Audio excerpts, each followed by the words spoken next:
बच्चों, आज हम लोग शुरू करेंगे chapter number 3 current electricity. Chapter number 2 जो था हम लोगों का पोटेंशियल एंड कैपेसिटेंस, तो याद होगा कि इसमें हम लोगों ने पोटेंशियल और कैपेसिटेंस का डिस्कस किया, जिसमें कैपेसिटर इन्वॉल्व करता हुआ बहुत सारे इलेक्ट्रिकल सर्किट बन सकते हैं, उसके कॉम्बिनेशन, इक्विवेलेंट कैपेसिटेंस निकालना या चार्जिंग करना और एनर्जी स्टोर ये सब निकालना, ये सब हम लोगों ने देखा। बट और ज़्यादा कॉम्प्लिकेटेड क्वेश्चन सर्किट पे बनते हैं जब हमारा रेसिस्टर भी साथ में इन्वॉल्व हो, सेल्स भी लगे हुए हों। तो रेसिस्टर और सेल्स जो हैं वो किसके पार्ट हैं भाई? तो चैप्टर 3 के पार्ट हैं। तो चैप्टर 3 में जब हम लोग इलेक्ट्रिकल सर्किट डील करना सीख लेंगे तो कंबाइन करके resistance as well as capacitor के कंबाइन जो सर्किट प्रॉब्लम करेंगे, सिमेट्री एनालिसिस जब हम लोग इसको एनालाइज करेंगे तो ये और ज़्यादा आप कॉन्फिडेंट फील करेंगे इलेक्ट्रिकल सर्किट में। अभी तो बस आपको सीरीज, पैरेलल, कैपेसिटर आइडेंटिफाई करना, व्हीटस्टोन ब्रिज आइडेंटिफाई करना, कब किसको नेग्लेक्ट करते हैं वो सब फाइंड आउट करना, ये आपको बेसिक एलिमेंट्री बात सर्किट एनालिसिस के जानने थे जो हम लोगों ने जाने। और इस पे एक और वीडियो मैं डालूंगा कैपेसिटर इन्वॉल्विंग, जब करंट हो जाए तो मिक्स करके जो डालेंगे तो आपका और बढ़िया हो जाएगा। फिलहाल के लिए मैंने आपको होमवर्क दिया है कि आप चैप्टर 2 यानी कि पोटेंशियल एंड कैपेसिटेंस के सारे एनसीईआरटी क्वेश्चन का डालो और सारे प्रीवियस ईयर बोर्ड क्वेश्चंस का डालो, ताकि आपको कॉन्फिडेंस बन जाए और आपके स्कूल लेवल की तैयारी हो जाए। हमने तो कराया है प्रैक्टिस, लेकिन आपको वैरायटी ऑफ क्वेश्चन पता लगे हैं। अब आप जब तक सेल्फ प्रैक्टिस नहीं करोगे, तो वो जम के खूब प्रैक्टिस नहीं कर लोगे, तब तक आपका अपना कॉन्फिडेंस नहीं बन पाएगा। इसलिए आपको मेहनत करने की ज़रूरत है और सिस्टमेटिकली चलो करो। सिलेबस की चिंता मत करो। फर्स्ट 4 चैप्टर में ऑलमोस्ट 1 मंथ लगते ही हैं। बाद के चैप्टर के लिए फाउंडेशन जब बन जाते हैं तो बाद के चैप्टर इजीली समझ में आने लगते हैं, तो कम टाइम में आप वो समझ पाते हैं। ठीक है, इसलिए अब आज हम लोग चैप्टर 3 स्टार्ट करने जा रहे हैं, जो कि है करंट इलेक्ट्रिसिटी। इसमें हम लोग चार्ज के मोशन के बारे में देखेंगे, मोशन के बारे में समझेंगे। जब मोशन होता है तभी करंट एग्जिस्ट करता है भाई, और तभी इसके magnetic effect of current, magnetism, EMI, AC, ये सब हम लोग देखेंगे।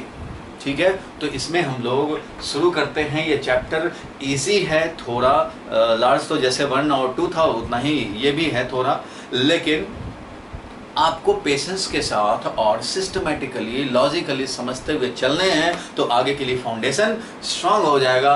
इजी चैप्टर है, बहुत ज़्यादा कॉम्प्लेक्सिटी आती नहीं है इस चैप्टर में, इसलिए आपके बोर्ड के लिए बड़ा सुटेबल स्कोरिंग है ये चैप्टर। 8 मार्क्स ऑलमोस्ट आते हैं इसमें, 8 मार्क्स का ये समझो चैप्टर है। चलो अब इसमें हम लोग शुरू करेंगे। तो करंट इलेक्ट्रिसिटी में पढ़ना क्या क्या है, पहले तो आप ये समझना चाहोगे। तो करंट इलेक्ट्रिसिटी में सबसे पहले आपको पढ़ना होगा इसका मीनिंग, दैट इज करंट हुआ क्या, कैसे एक्सप्रेस होगा, और इसमें रिलेटेड है ड्रिफ्ट वेलोसिटी।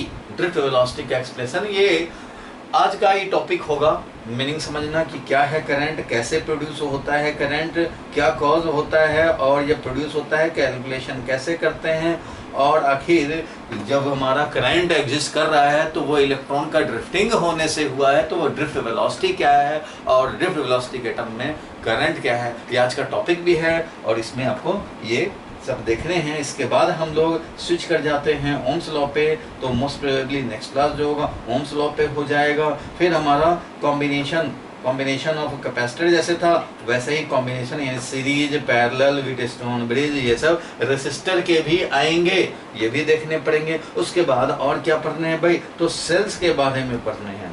सेल्स का थोड़ा डिस्कशन, रफ आइडिया आज भी लगेगा थोड़ा सा, लेकिन सेल्स के बारे में डिटेल डिस्कशन करने हैं। सेल का कैसे हमारा काम हो रहा है, और सेल में जो हम लोग कॉम्बिनेशन करते हैं, इसके ग्रुपिंग करते हैं, सेल के कॉम्बिनेशन बनाते हैं, इसके भी सीरीज एंड पैरेलल ग्रुपिंग होते हैं, grouping of sales.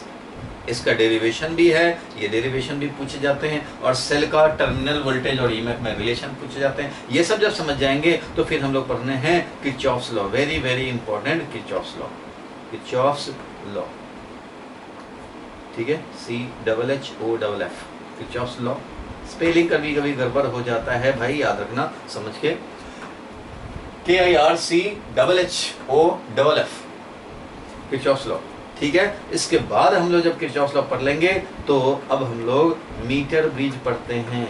Metre bridge means Wheatstone bridge का practical form metre bridge and potentiometer, ये दोनों प्रैक्टिकल रिलेटेड भी हैं। पोटेंशियोमीटर, मीटर ब्रिज, ये सब पढ़ने होंगे। और जब छोटे छोटे बहुत सारे छोटे छोटे टॉपिक इनसे रिलेटेड हैं, कार्बन रेसिस्टर्स और बहुत सारे हैं, चलो डिटेल में ना जाए, मेनली है मीनिंग जानना, Ohm's law, combination, electrical circuit deal करना, सेल्स और उनका कॉम्बिनेशन डील करना, Kirchhoff's law, meter bridge and potentiometer, यही हमारा मेन चीज है जो पढ़ने हैं। और इसमें भी ऑलमोस्ट 20-25 वीडियोस तो बन ही जाएंगे, मीन्स ऑलमोस्ट 3 वीक्स तो कम से कम लगने हैं। चलो भाई कोई बात नहीं है, तो 3 वीक्स लगे कोई बात नहीं है, आपको धीरे धीरे समझते चलने हैं। तो स्टार्ट करते हैं हम लोग करंट इलेक्ट्रिसिटी। तो करंट है क्या और इसका कॉज क्या है, फर्स्ट क्वेश्चन आ रहा है आपके बुकलेट में, यानी what is current and what is it's cause. तो सबको पता है भाई करंट क्या होता है, current is flow of charge. Current क्या है भाई, इज फ्लो ऑफ चार्ज। देखो मैं जल्दी जल्दी लिख रहा हूँ, फ्लो ऑफ चार्ज। ये आप इसको लिखने का कोशिश मत करना, आपको लिखने के लिए मैं अलग से अभी मौका दूंगा, ऑलरेडी लिख करके आपको साफ साफ लिख करके, सो दैट कि आपको इजी हो नोट डाउन करना। तो करंट क्या है भाई, तो फ्लो ऑफ चार्ज है। अगर मान लो हमने एक कंडक्टर देखा, कंडक्टर है, इसके क्रॉस हमने सेल लगा दिया तो करंट एग्जिस्ट करता है। चलो कोई बात नहीं है, रीजन चाहे जो भी हो, कोई एक क्रॉस सेक्शन हमने ले लिया इस कंडक्टर में, अब इस क्रॉस सेक्शन से कुछ चार्ज ट्रांसफर हो रहे हैं। अब भाई सॉलिड कंडक्टर है तो इलेक्ट्रॉन्स ट्रांसफर होंगे ऑब्वियसली। अगर ये गैस होता तो गैस के आयंस ट्रांसफर हो सकते हैं, लिक्विड है तो लिक्विड में भी आयंस ट्रांसफर हो सकते हैं। जरूरी नहीं कि करंट सिर्फ सॉलिड में हो, लिक्विड गैस किसी में भी हो सकता है।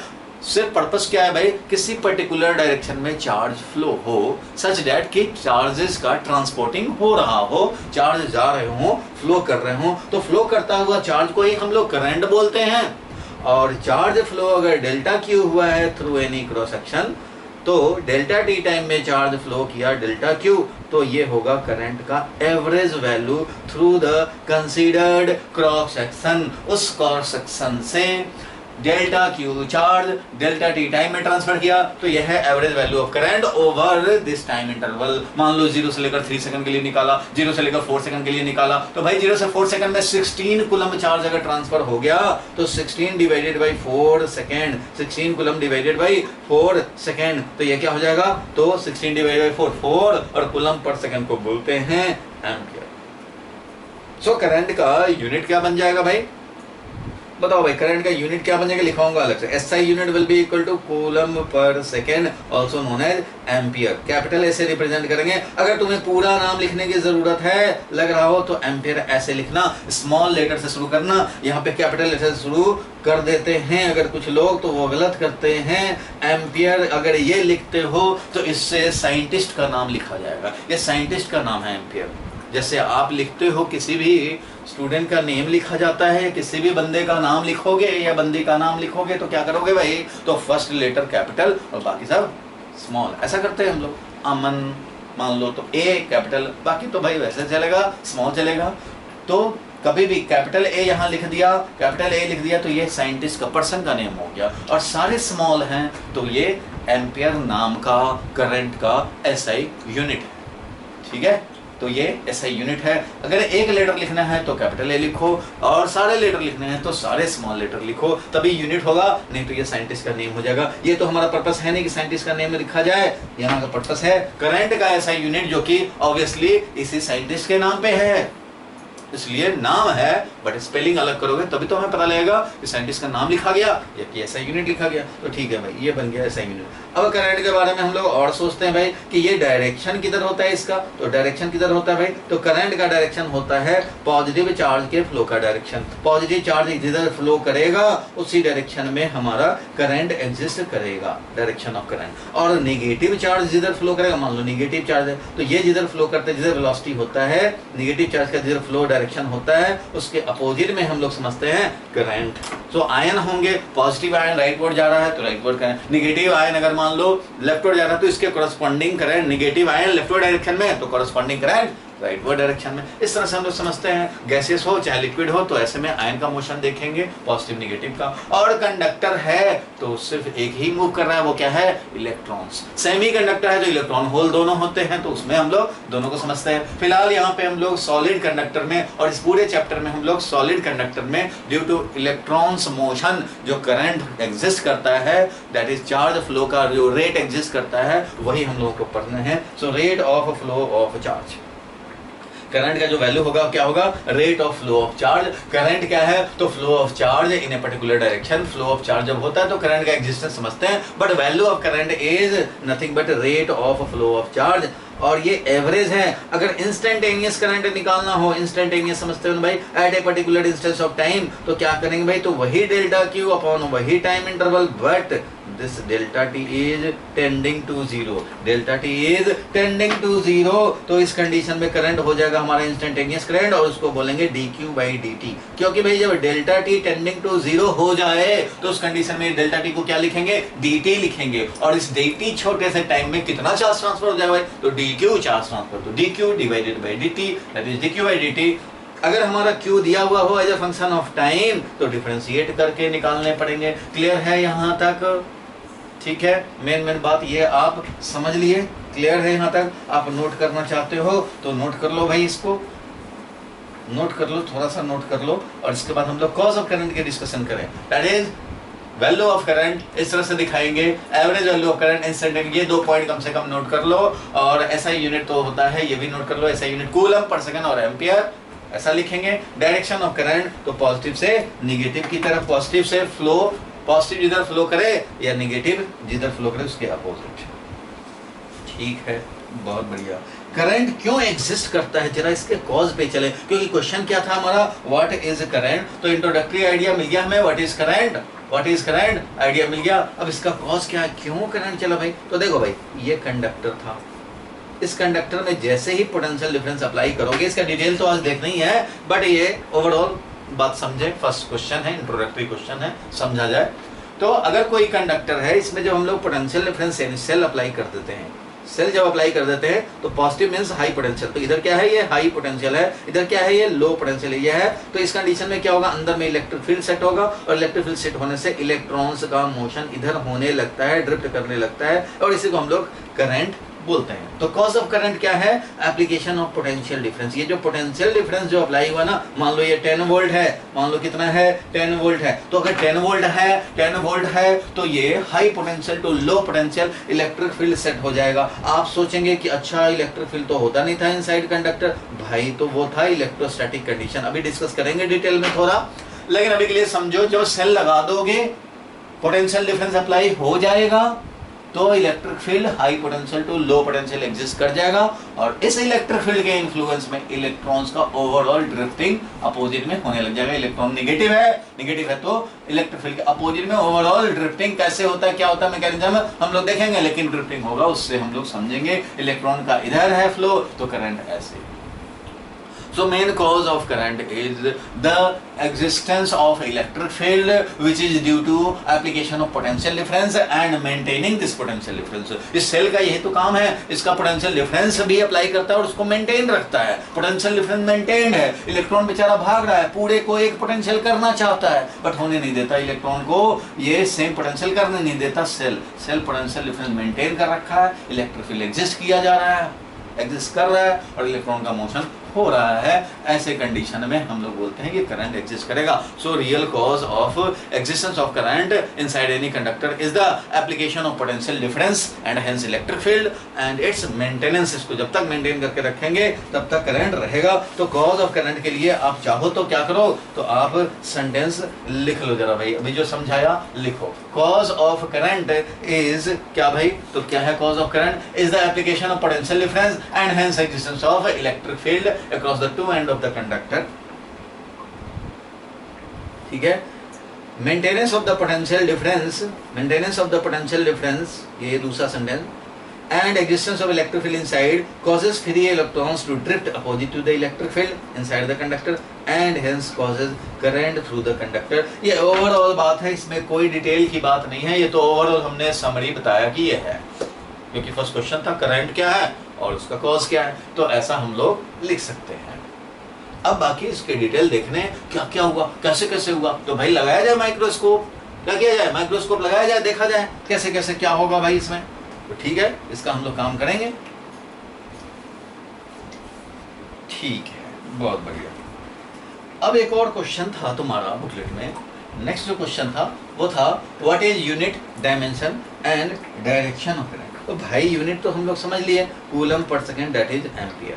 डायमेंशन, डायमेंशन क्या होता है भाई? तो डायमेंशन करंट हमारा फंडामेंटल क्वांटिटी है, याद है ना? एसआई सिस्टम में current is fundamental, charge is not fundamental, current is fundamental, और उसका डायमेंशनली हम लोग ए से रिप्रेजेंट करते हैं या फिर आई से रिप्रेजेंट करते हैं। यूनिट इसका एम्पियर ए है, और डायरेक्शन ऑफ करंट भी बता दिया, flow of a positive direction, positive charge इधर फ्लो करेगा, उधर लिख सकते हो along the flow direction of positive charge, along the flow direction of positive charge, समझते हो आप। और opposite to flow direction of negative charge, flow direction of negative charge. इस चैप्टर में हमें नेगेटिव चार्ज इलेक्ट्रॉन का ही तो फ्लो होना है, इसलिए ये हमारा ज्यादा काम होगा। Opposite to flow of electrons, for example electrons, कोई भी आयन होगा तो आयन भी अगर नेगेटिव है, जा रहा है नॉर्थ की तरफ, तो साउथ की तरफ करंट समझो उस रीजन में एग्जिस्ट कर रहा है। बहुत बढ़िया। इसके बाद हम लोग जो क्वेश्चन देखेंगे, इसके डेप्थ में तो चलना ही है, लेकिन इसका क्वेश्चन जो हम लोग देखने जा रहे हैं वो अब जरा समझे हम लोग कि करंट को अगर हम लोग मैग्नीट्यूड और डायरेक्शन दोनों होता है तो करंट को क्यों ना हम लोग वेक्टर समझ लें। तो करंट स्केलर है कि वेक्टर है कि क्या है, तो इस पे भी बड़े डिस्कशन होते हैं, आपने भी कभी डिस्कस किया होगा, हो सकता है। तो इसको भी जरा हम लोग समझा जाए, थोड़ा सा समझा जाए भाई, थोड़ी सी बात जाने हम लोग, तो ठीक है भाई, थोड़ा सा बात समझते हैं कि स्केलर है कि वेक्टर है कि क्या है। तो देखो भाई, करंट को क्या क्या है, मैग्नीट्यूड है। बहुत बढ़िया। मैग्नीट्यूड कैसे समझा है, तो भाई करंट अगर 2 एम्पियर है, इसका मतलब 2 कूलम पर सेकेंड किसी क्रॉस सेक्शन से जा रहा है, 2 कूलम पर सेकेंड ट्रांसफर हो रहा है, इसका मतलब ये हुआ मैग्नीट्यूड ऑफ करंट। और ये मान लो कि इस वाले कंडक्टर से P से N की तरफ जा रहा हो, तो P to N की तरफ जा रहा हो, अगर ये करंट ऐसे एग्जिस्ट कर रहा है तो इलेक्ट्रॉन होगा तो इधर जा रहा होगा। तो करंट का एग्जिस्टेंस अगर P से N की तरफ है तो बोलेंगे भाई डायरेक्शन की तरह है, तो मैग्नीट्यूड भी है, डायरेक्शन भी है। Direction is from P to N बोल सकते हैं, या बोल सकते हैं साउथ की तरफ, या बोल सकते हैं राइटवर्ड है भाई करंट का डायरेक्शन। क्लियर है बात। चलो भाई, करंट को मैग्नीट्यूड भी हुआ, डायरेक्शन भी हो गया, तो इस बेसिस पे इसको क्या कह देना चाहिए, वेक्टर कह देना चाहिए, लेकिन होता नहीं है, नॉट ए वेक्टर क्वांटिटी। क्यों भाई, क्यों? ऐसा तो हमने बचपन से पढ़ा है कि वेक्टर होता है वो क्वांटिटी जिसके मैग्नीट्यूड एंड डायरेक्शन होते हैं, लेकिन नहीं, ये तो हमने आधा अधूरा पढ़ा है, पार्शियल बात पढ़ा है। 3 कंडीशन सेटिस्फाइड होना चाहिए किसी भी क्वांटिटी को वेक्टर होना है, तो 3 कंडीशन, मैग्नीट्यूड, डायरेक्शन और बिहेवियर भी होना चाहिए। अरे इंसान हो तो खाली सर हाथ हो जाने से, पैर हो जाने से थोड़े इंसान बन जाओ, अरे इंसानियत भी तो होना चाहिए, इंसानियत भी तो होगा तब तो इंसान बोले जाओगे। इंसानियत छोड़ दी है, जैसे ही देखा किसी को मारना शुरू कर दिया तो ये इंसानियत थोड़ी है, तो इंसान कैटेगरी से हट जाओगे, जानवर बोलेंगे सब तुम्हें। तो वैसे ही वेक्टर क्वांटिटी को, किसी भी क्वांटिटी को वेक्टर होना है, 3 condition, magnitude, direction and behaviour. Behaviour मतलब वो कैसा ट्रीट करेगा, अदर क्वांटिटीज के साथ कैसे इंटरेक्ट करेगा, आपस में कैसे ऐड होगा, आपस में कैसे सब्ट्रैक्ट होगा, मल्टीप्लाई कैसे होगा, डिवाइड कैसे होगा। तो भाई इसके रूल हैं, वेक्टर को ऐड होने के रूल हैं। वेक्टर अलजेब्रा, देखो भाई अर्थमेटिक अलजेब्रा पढ़ के आते हैं, हम लोग पढ़ते हैं, जो भी अलजेब्रा पढ़ते हैं मैथ्स में, अर्थमेटिक अलजेब्रा नंबर्स पे ऑपरेट होते हैं, वो पढ़ते हो, अर्थमेटिक अलजेब्रा पढ़ते हो। एक और अलजेब्रा होता है, वो क्या होता है भाई, तो वो होता है वेक्टर अलजेब्रा। क्या होता है, वेक्टर अलजेब्रा। तो वेक्टर अलजेब्रा में हाउ टू ऐड 2 वेक्टर, ये तो पढ़ा था तुमने 11th क्लास में, अभी मत बोल देना। और कैसे हम लोग क्रॉस प्रोडक्ट लेते हैं, तो डॉट प्रोडक्ट लेते हैं, ये सब हम लोग समझते हैं। चलो बहुत बढ़िया। तो वेक्टर के कुछ रूल्स हैं जो वेक्टर्स पे ऑपरेट होते हैं, उन रूल्स को फॉलो करेगा तो वो क्वांटिटी वेक्टर होगा, अदरवाइज नहीं होगा। मैग्नीट्यूड डायरेक्शन तो होना ही है, उसके अलावा ये वेक्टर रूल्स को भी फॉलो करना चाहिए। एक भी रूल फेल हुआ तो वेक्टर कैटेगरी से क्या हो जाएगा, आउट हो जाएगा। सो करंट के लिए अगर हम लोग चेक करें तो करंट भाई चलो 2 एम्पियर आया, चलो भाई इधर से आया, मान लो 4 एम्पियर आया, तो ये दोनों I1 एंड I2 दोनों एडअप हो करके ये चले जाएंगे। कितने करंट जाएंगे भाई एडअप हो करके, ये कितने करंट जाएंगे, तो मान लो ये 60 डिग्री पे आ रहा था, तो क्या ये 2 एम्पियर 4 एम्पियर 6 एम्पियर नहीं होगा, बिल्कुल 6 एम्पियर होगा। क्या इसके लिए तुम्हें एंगल को देख करके ऐड करोगे, अरे भाई ये तो रोड की तरह है, 2 ampere means 2 coulomb per second आया। चलो बहुत बढ़िया, यानी कि समझो कि 2 कार पर मिनट आ रहे हैं, इधर से 4 कार पर मिनट आ रहे हैं, तो भाई इस जंक्शन पे 2 इधर से आ रहे हैं, 4 इधर से आ रहे हैं पर मिनट, तो 6 कार पर मिनट जाने भी पड़ेंगे।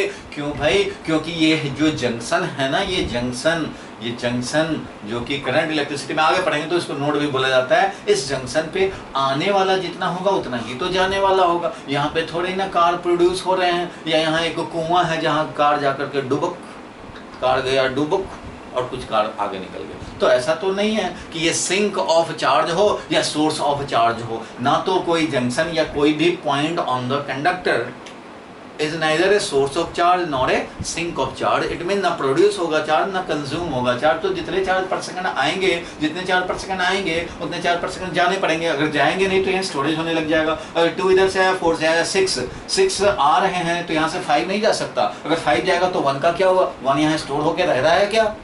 हो नहीं सकता। सो किसी भी इलेक्ट्रिकल सर्किट में कोई भी junction is not a source of charge, is not a sink of charge, so no consumption, no production of charge, so incoming current will be equal to outgoing current। इसलिए हम लोग क्या समझेंगे? 2 coulomb per second, 4 coulomb per second, 6 coulomb per second जाने ही होंगे। Clear है? इसलिए ये 6 ही होगा। चाहे 60 डिग्री पे भेजो, चाहे 90 डिग्री पे भेज दो, 2 एम्पियर, 6 एम्पियर, तो क्या ये रिजल्टेंट बनाएगा? ऐसे वायर रख दोगे तो ऐसे ही चला जाएगा, ऐसे वायर रख देते तो ऐसे चला जाता। और 2 और 4 का क्या बनेगा? 6 ही एम्पियर बनेगा। और अगर ये 2 इधर से आ जाए 2 एम्पियर और 6 एम्पियर, ये 4 एम्पियर इधर से आ जाए, तो क्या ये दोनों मिलकर के यहाँ पे 6 एम्पियर नहीं बनेंगे? बनेंगे भाई। अगर ये वेक्टर होता तो ये 2 न्यूटन 4 न्यूटन मिल करके क्या होते भाई? तो 2 न्यूटन इधर बनते। मतलब 2 को हम लोग जब ऐड करते हैं तो डायरेक्शन हमारा काउंट होता है, अपोजिट में होने से क्या हो जाता था? सब्ट्रैक्ट हो जाता था। अगर ये वेक्टर होता तो वेक्टर की तरह काम ही नहीं कर रहा। 2 और 4 6 है, तो ये तो वैसे ही जैसे कोई स्केलर होता है, मास होता है। अब मास के ऊपर मास डाला 2 kg 4 kg तो 6 kg ही होगा। चाहे साइड से डालो, चाहे ऊपर से डालो, चाहे लेफ्ट से डालो, चाहे नॉर्थ से, चाहे साउथ से, मास 2 kg में 4 kg ऐड करेंगे, जैसे भी ऐड करें तो 6 kg ही आने हैं। सो स्केलर की तरह ऐड हो रहे हैं। Current is added like a scalar. 2 और 4 आएंगे तो हमें सोचने की जरूरत ही नहीं है कि कौन सा डायरेक्शन से आ रहा है। So direction does not matter. ठीक है बात? डायरेक्शन मैटर नहीं करता, इसलिए it is not fulfilling the condition that is rules of vector algebra, उसको फॉलो नहीं कर रहा, so it is not a vector quantity. Actually में क्या है? तो भाई 3 तरह के क्वांटिटी होते हैं, स्केलर, वेक्टर एंड टेंसर। लेकिन टेंसर आपके सिलेबस में नहीं है, वो आगे एडवांस मैथमेटिक्स में यूज होता है, वो आपके सिलेबस में नहीं आना, इसलिए उसके बारे में तो डिस्कस करना बेकार है। यहाँ पे अगर आपसे पूछा जाए कि क्या है करंट, तो आपको अगर ऑप्शन में मिले कि टेंसर है तो आप टेंसर पे टिक लगा देना, क्योंकि जो ना स्केलर होते हैं ना वेक्टर होते हैं प्योरली, वो टेंसर कैटेगरी में जाते हैं। चलो कोई बात नहीं है, तो टेंसर अगर ऑप्शन में मिले तो टेंसर पे टिक लगाओ, ना ऑप्शन में अगर टेंसर नहीं है, स्केलर वेक्टर हैं तो स्केलर पे टिक लगाएंगे, वेक्टर तो होता ही नहीं है। सो सबसे ज़्यादा प्रायोरिटी आप टेंसर पे देना, और उसके बाद अगर वो नहीं है तो आप क्या करेंगे? स्केलर पे देंगे। इसलिए आपके सिलेबस में रह के बात करें तो अगर तो current is scalar, current is scalar. ठीक है, ये समझ गए? सो लिखना चाहते हैं तो आप ऐसे चाहो तो लिख लो, वैसे हमने लिख के रखा है आपके लिए, आप नोट कर लो भाई। क्या है भाई? तो current have magnitude as well as direction, but it does not follow laws of vector addition, rules of vector algebra, sum हो या डिफरेंस हो, इसी current is added like any other scalar quantity. ठीक है, इसलिए ये क्या है? स्केलर है। Direction does not affect the resultant current, so current is tensor public scalar. ठीक है, और ये तुम दिखा सकते हो, लिख लो भाई, लिख लो, इसको फटाफट लिख लो। डायरेक्शन भी होता है, मैग्नीट्यूड भी होता है, ये लिख लिया इन्फॉर्मेशन, बहुत अच्छे लिख लिया नोट करके। और यहाँ पे करंट को ऐसे भी दिखा सकते हो, नोट करना चाहो कर सकते हो, 2 कूलम पर सेकेंड, और ये वेक्टर के रूल्स को फॉलो नहीं करता। इसका एग्जांपल दिखा सकते हो, 60 डिग्री पे आए, चाहे 90 डिग्री पे आए, चाहे अपोजिट में आए, हर बार 2 + 4 6 ही होना है, 2 + 3 को 5 ही होना है। So direction does not matter. Direction हमारा रिजल्टेंट को इफेक्ट नहीं कर सकता। वेक्टर को अगर हम लोग डील करते तो ऐसे कंडीशन में ये डायरेक्शन काउंटेबल होता, अभी कोई काउंट करने की जरूरत ही नहीं है। चलो बहुत अच्छे, बहुत अच्छी बात। और अब जरा हम लोग करंट पे छोटे मोटे इंट्रोडक्टरी है तो कुछ क्वेश्चंस देख लेते हैं, एक दो क्वेश्चन देख लेते हैं इंट्रोडक्टरी, फिर हम लोग इसके डिटेल मैकेनिज्म पे आएंगे। तो चलो भाई कुछ क्वेश्चन हम लोग कर लेते हैं। करंट के बारे में तुमने देख लिया। एक क्वेश्चन आ रहा है, इसको जरा हम लोग ट्राई करें। Current is given as dq by dt। कुछ ना बोला जाए तो इंस्टेंटेनियस करंट समझा जाए, लेकिन अगर एवरेज करंट कभी निकालना हो तो किसी बड़े से टाइम इंटरवल में देखते हैं कि टोटल चार्ज कितना फ्लो किया डिवाइडेड बाई टाइम इंटरवल, ये बनता है। ये फॉर्मूला है, क्वेश्चन पढ़ो। Find current at t is equal to 2 second. At जैसे ही आ गया तो इसका मतलब कौन सा करंट भाई, तो instantaneous current at a particular instance of time, and it is given that we have to find current at t equal to 2 second. It means at a particular instance of time. And find ये भी करना, find current for t equal to 0 to 2 second. Find current at t equal to 2 second and current for t equal to 0 to 2 second. भाई इस interval के लिए भी निकालना है, तो इसका मतलब इस बार क्या निकालना है, तो एवरेज करंट निकालना होगा। If charge flow is given भाई, अच्छा चार्ज जो फ्लो हो रहा है किसी पर्टिकुलर टाइम पे तो वो ये है, charge as a function of time दिया है। Also plot the graph. अच्छा ग्राफ भी प्लॉट करने हैं, बहुत अच्छे काम कर लेते हैं। जैसे जैसे कह रहा है क्वेश्चन वैसे वैसे काम करते हैं। चलो क्यों दिया है, एक बार ट्राई कर लो, 2 मिनट पॉज लगा करके, ज्यादा अच्छा रहेगा। एक बार ट्राई कर डालो भाई, तुम्हारे पास फॉर्मूला है, तुम्हारे पास खोपड़ी है, पेन भी है, रजिस्टर भी है, कर लो काम। हाँ भाई कर लिया पहलवानों ने, फिजिक्स के पहलवानों ने काम कर लिया। तो Q is equal to T square plus 4t plus 5 दिया हुआ था। अब मैच कर लेना, जो सॉल्व किया है तुमने वो करेक्ट किया है कि नहीं किया है। तो यहाँ के बेसिस पे हम लोग निकाल सकते हैं भाई, dq चार्ज अगर dt टाइम में फ्लो करेगा मीन्स dq by dt, यही तो होता है इंस्टेंटेनियस करंट। इंस्टेंटेनियस करंट कुछ ना बोला जाए तो इंस्टेंटेनियस करंट ही होता है ये dq by dt। बताओ भाई डिफरेंशिएट करोगे क्या मिलेगा, 2t का पावर 2 - 1 सब समझते हैं, प्लस 4 5 का डिफरेंशिएशन, तो लड्डू हो गया भाई। तो लड्डू हो गया तो लड्डू खा जाएंगे, खत्म हो जाएगा ये तो i का वैल्यू हो गया 2t प्लस 4। i का वैल्यू क्या हो गया, 2t प्लस 4। बहुत अच्छे भाई, तब ये 2t प्लस 4 हो गया। तो अब तुम्हें जिस टाइम पे चाहिए डालो निकालो, डालो निकालो। तो क्या करेंगे बताओ, इस कंडीशन में करंट का वैल्यू हमें चाहिए था कब, 2 सेकंड पे। At t is equal to 2 second पे, according to question at t is equal to 2 second में मान लो i2 है करंट, तो वो i2 चाहिए, क्या हो जाएगा बताओ, क्या हो जाएगा बताओ, 2 इंटू 2 प्लस 4 दैट इज क्या हो जाएगा, 4 plus 4 that is 8 ampere. So 8 ampere का current at the moment of t is equal to 2 will exist. जहां से भी करंट चल रहा है वहां पे 8 एम्पियर का करंट 8 कूलम पर सेकंड जा रहा होगा एट दिस मोमेंट। लेकिन ये इस टाइम का है, ये 2 सेकंड का टाइम है। 2 सेकंड पे ये 8 एम्पियर है। अगर 3 सेकंड करोगे तो 6 प्लस 4 10 एम्पियर हो जाएगा। तो एवरी टाइम पे अलग वेरिएबल है ये, इसका ग्राफ भी प्लॉट करना था शायद। Also plot the graph I versus t। तो यहाँ पे दिखाई देते हैं, जब लगे हाथ साथ के साथ current as a function of time जब दिख गया तो इसको दिखाओगे तो क्या मिलेगा भाई, 2t प्लस 4। 2t प्लस 4, 2 क्या है, स्लोप है, यानी कि ये हो गया y is equal to 2x plus 4, ऐसा हो गया। तो 2 है स्लोप और ये है y इंटरसेप्ट, तो 2 है स्लोप और y इंटरसेप्ट इज 4, तो y इंटरसेप्ट का 4 है। तो ऐसे हम लोग दिखा सकते हैं, कोई बात नहीं है, ऐसे दिखा दोगे भाई। अब एग्जैक्ट तो ग्राफ नहीं दिखा रहे, हाँ भाई y इंटरसेप्ट हमारा 4 है, पॉजिटिव है, और इसका स्लोप हमारा यानी कि tan थीटा का वैल्यू क्या है भाई, तो tan थीटा का वैल्यू 2 है, स्लोप 2 है, कोई बात नहीं। इसका ग्राफ हमने दिखा दिया कि इस तरह से हमारा ये अपना कर्व है। लेकिन हम लोग का टाइम t इक्वल टू 0 के बाद का देखना चाहते हो तो ये वाला देखो, ऐसे पूरे के लिए ये है, किसी भी टाइम पे जानना हो वो हो सकता है, कोई बात नहीं है। तो इस तरह से करंट दिखा देंगे। अब बच्चा क्या, और क्या निकालना था भाई मेरे, और क्या निकालना था आप बताओ।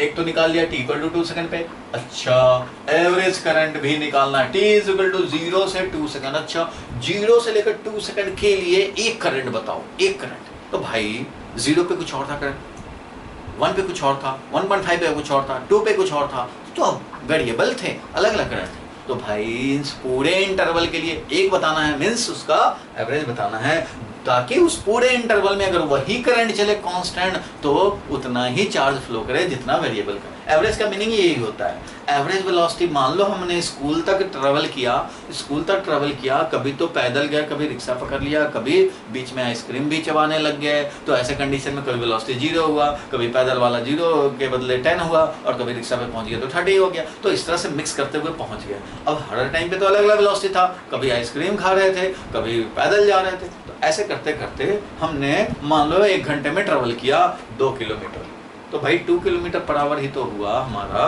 स्पीड। अगर 4 किलोमीटर चलते और 2 घंटे लगाते तो 4 डिवाइडेड बाई 2 करते, तो वैसे तो एवरेज का मतलब क्या हुआ कि ना तो तुम रिक्शे पे जाओ और ना ही तुम आइसक्रीम खाओ। एक कांस्टेंट वेलोसिटी अगर 2 किलोमीटर पर आवर आ गया है तो बस उसी से चलते रहो तो पहुंच जाओगे। वैसे ही उतने ही टाइम में उतना ही डिस्प्लेसमेंट हो जाएगा जितना कि वेरिएबल वेलोसिटी के साथ। एवरेज का मीनिंग तो यही होता है। एवरेज का मीनिंग यही है कि अगर पूरे वेरिएशन को हटाओ और एक कांस्टेंट वैल्यू लाओ तो वो उतना ही इफेक्ट प्रोड्यूस करे, तो वो एवरेज वैल्यू बोला जाएगा। चलो एवरेज हमें निकालना है, तो फॉर्मूला तो पता ही है, मैंने तो अभी मीनिंग डिस्कस कर दिया। एवरेज का क्या है भाई, तो जिस टाइम इंटरवल में चाहिए, किस टाइम इंटरवल में चाहिए, t = 0 to t = 2 सेकंड के लिए, for t = 0 to t = 2 second के लिए एवरेज चाहिए हमें। तो वो क्या हो जाएगा, total charge transfer divided by time interval. बताओ भाई टोटल चार्ज ट्रांसफर कैसे निकालें, तो चार्ज ट्रांसफर तो as a function of time दिया हुआ है, चार्ज किस टाइम पे कितना ट्रांसफर हुआ वो दिया हुआ है, तो यहाँ पे रख देंगे भाई q कितने टाइम पे, तो q 2 सेकंड पे, q कितने टाइम पे, तो q ट्रांसफर हुआ जो 0 टाइम तक, और डिवाइडेड बाई 2 - 0, ये काम करेंगे। अब बताओ भाई 2 सेकंड पे कितना चार्ज ट्रांसफर हुआ था, तो 2 सेकंड पे निकालेंगे तो क्या करेंगे भाई, तो यहाँ पे वैल्यू रख दो 2 रख दोगे तो क्या मिल जाएगा, 2 का स्क्वायर प्लस 4 × 2 और प्लस 5, ये है माइनस 0 पे क्या होगा भाई, तो 0 का स्क्वायर प्लस 4 × 0 और प्लस 5, क्लियर है, डिवाइडेड बाई टाइम है ये। अब ये काम कर देना कैलकुलेशन, ये तो तुम्हारा लेफ्ट हैंड का काम है। 4 + 8 कितना हो गया, 4 + 8 12 + 5 17 -5 डिवाइडेड बाई 2, यानी कि क्या हो गया 12 divided by 2, that is 6 ampere का करंट है। चलो भाई आई एवरेज आ गया हमें कितना, तो 6 एम्पियर का करंट है, mean 6 coulomb per second averagely गया। जबकि तुम्हें पता है देखो 2 सेकंड पे कितना आया था, 2 सेकंड पे आया था कितना, 8 एम्पियर आया था, मीन्स 2 सेकंड पे 8 कूलम पर सेकंड जा रहा था। लेकिन 0 से लेकर के 0 सेकंड पे था कितना, तो 0 सेकंड पे अलग था चार्ज फ्लो। फिलहाल ये है कि 2 सेकंड पे 8 एम्पियर का करंट, बट 0 से 2 सेकंड के लिए एवरेज करंट बोले तो वो है 6 एम्पियर, ठीक है 6 एम्पियर। तो क्वेश्चन में जो था वो हम लोगों ने निकाल लिया शायद। देखो भाई अब क्या रह गया, तो t = 2 सेकंड पे निकालना था, निकाल लिया 8 एम्पियर। 0 से 2 सेकंड के लिए निकालना था, एवरेज वैल्यू वो निकाल लिया। और हमें ग्राफ प्लॉट करना था current as a function of time, वो भी प्लॉट कर लिया। अगर charge as a function of time plot करना होता तो इसी को प्लॉट कर देते, क्वाड्रेटिक इक्वेशन आ जाता, कोई बात नहीं है, पैराबोलिक बन जाता। चलो ये क्वेश्चन था, इसको नोट कर लो जल्दी से, और सॉल्व किए होगे तो बिल्कुल सही बात है, नहीं किए हो तो कोई बात नहीं, इसको एक बार देख करके समझ लिए, ताकि इस टाइप के क्वेश्चन आए तो आप इजीली सॉल्व कर पाओ। चलो नोट कर लिए 1 2 3 और नोट करके हो जाओ मस्त फ्री। चलो बहुत बढ़िया भाई, ये भी काम कर लिया तुमने। और 1 2 क्वेश्चन कर लेते हैं, फिर तो हम लोग detail mechanism of current electricity, current existence कैसे क्यों कितना फॉर्मूला वो ऑब्टेन करेंगे। एक और क्वेश्चन कर लेते हैं, इस पे नोट कर लिया है इसको। चलो अब इसको जरा देखते हैं हम लोग। If I = t² + 1 then find total charge flow through any cross section between 0 to 3 seconds. Also obtain or find total number of electrons that flow during this time interval. ठीक है, इस टाइम इंटरवल में total कितने electron, अरे भाई एक बार charge flow मिल जाए तो इलेक्ट्रॉन का नंबर भी हम लोग काउंट कर सकते हैं कि कितने इलेक्ट्रॉन्स फ्लो किए होंगे।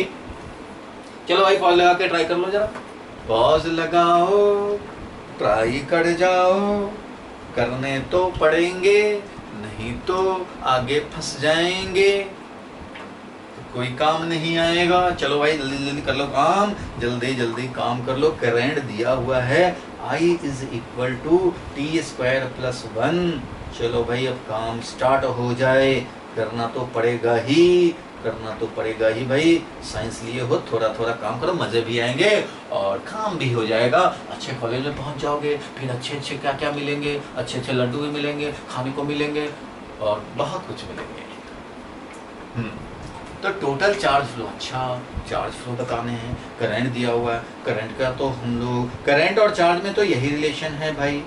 अगर dt टाइम में dq चार्ज फ्लो होता है तो उस समय का करंट ये होता है। अच्छा करंट तो यहाँ दिया हुआ है, इट मीन्स तो ये तो dq/dt ही दिया हुआ है। अच्छा तो dq कैसे निकालेंगे भाई, तो dq निकालेंगे करंट मल्टीप्लाइड बाई टाइम से। अच्छा तो ये तो dq dt टाइम में चार्ज ट्रांसफर पता लगेगा, हमें तो टोटल 0 से 3 सेकंड के लिए चाहिए टोटल चार्ज ट्रांसफर, 0 से 3 सेकंड के लिए टोटल चार्ज ट्रांसफर चाहिए, तो 0 से 3 सेकंड के लिए चाहिए। अच्छा तो हमारा तो dt टाइम में हमें नोन है, dt टाइम में तो उस समय का करंट मल्टीप्लाइड बाई dt, उस dt टाइम इंटरवल में चार्ज ट्रांसफर पता लग जाएगा। अगर हमें पूरा चार्ज ट्रांसफर चाहिए तो ऐसे ऐसे जो dq चार्ज ट्रांसफर हुए हैं dt टाइम में dq, फिर dt टाइम में dq, फिर dt टाइम में dq, ऐसे ऐसे बहुत dq, क्योंकि 0 से 3 सेकंड में इनफाइनाइट डिवीजन बनेंगे dt हर dt में ये dq चार्ज ट्रांसफर होगा। तो इनको क्या करना पड़ेगा, ऐड करने पड़ेंगे। जब जितना करंट है उस हिसाब से चार्ज ट्रांसफर dq मिलता रहेगा और इंटीग्रेट करना पड़ेगा। सो dq इंटीग्रेट किया तो i बताओ भाई, तो t² + 1 है, तो ठीक है भाई t² + 1 रख देंगे। dt इंटीग्रेट करेंगे कहाँ से कहाँ तक चाहिए, तो 0 से लेकर के 3 सेकंड एज पर क्वेश्चन हम लोग को कैलकुलेट करने हैं। तो अब इसके बाद क्या भाई, इसके बाद तो हलवा पूरी है, खाते जाओ tq/3 + t ये मिल जाएगा। यहाँ पे वैल्यू डाल दोगे 0 से लेकर 3 सेकंड, 3 के लिए डालोगे यहाँ पे भाई अपर लिमिट डाल दिया, कितना हो गया 27/3 + 3 और माइनस ये हो गया 0 0 0 बन गया तुम हीरो। क्या मिल गया ये 9 + 3 कितना हो गया 9 + 3 12 कूलम्ब का चार्ज ट्रांसफर हुआ टोटल 0 से लेकर के 3 सेकंड में 12 कूलम्ब चार्ज ट्रांसफर हो गया। बहुत बढ़िया, ठीक है भाई 12 कूलम्ब चार्ज ट्रांसफर हुआ है, लेकिन क्वेश्चन में क्या क्या पूछ रहा है वो भी देख रहे हैं। Find total charge flow through any cross section between t = 0 to 3 second, तो फर्स्ट वाला काम हो गया। चलो also obtain total number of electrons that flow during this time interval. अच्छा इस टाइम इंटरवल में टोटल चार्ज जो फ्लो हुआ है वो 12 है। अब कितने इलेक्ट्रॉन ट्रांसफर हुए होंगे भाई, तो तुम्हें पता है कि भाई जब भी इलेक्ट्रॉन ट्रांसफर होते हैं तो एक इलेक्ट्रॉन का ट्रांसफर मींस 1.6 × 10⁻⁻⁻⁹ कूलम्ब का चार्ज ट्रांसफर। तो वैसे मान लो 10 इलेक्ट्रॉन ट्रांसफर हुए तो 10 × e इतना चार्ज ट्रांसफर, 20 इलेक्ट्रॉन ट्रांसफर हुए तो 20 × e, n इलेक्ट्रॉन ट्रांसफर हुए तो n × e चार्ज बनेगा। So if n is a total number of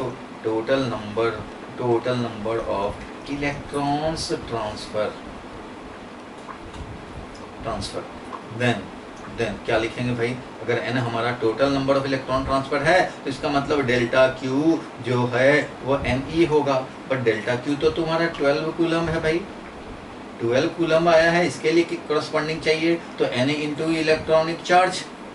तो ठीक है भाई, तो n का वैल्यू हो जाएगा 12 coulomb divided by electron charge 1.6 × 10⁻⁻19 ऐसा हो जाएगा। ये वैल्यू हम लोग कैलकुलेट करेंगे तो आ जाएगा 7.5 × 10⁻19। इतने इलेक्ट्रॉन्स समझो कि ये ट्रांसफर्ड हुए होंगे।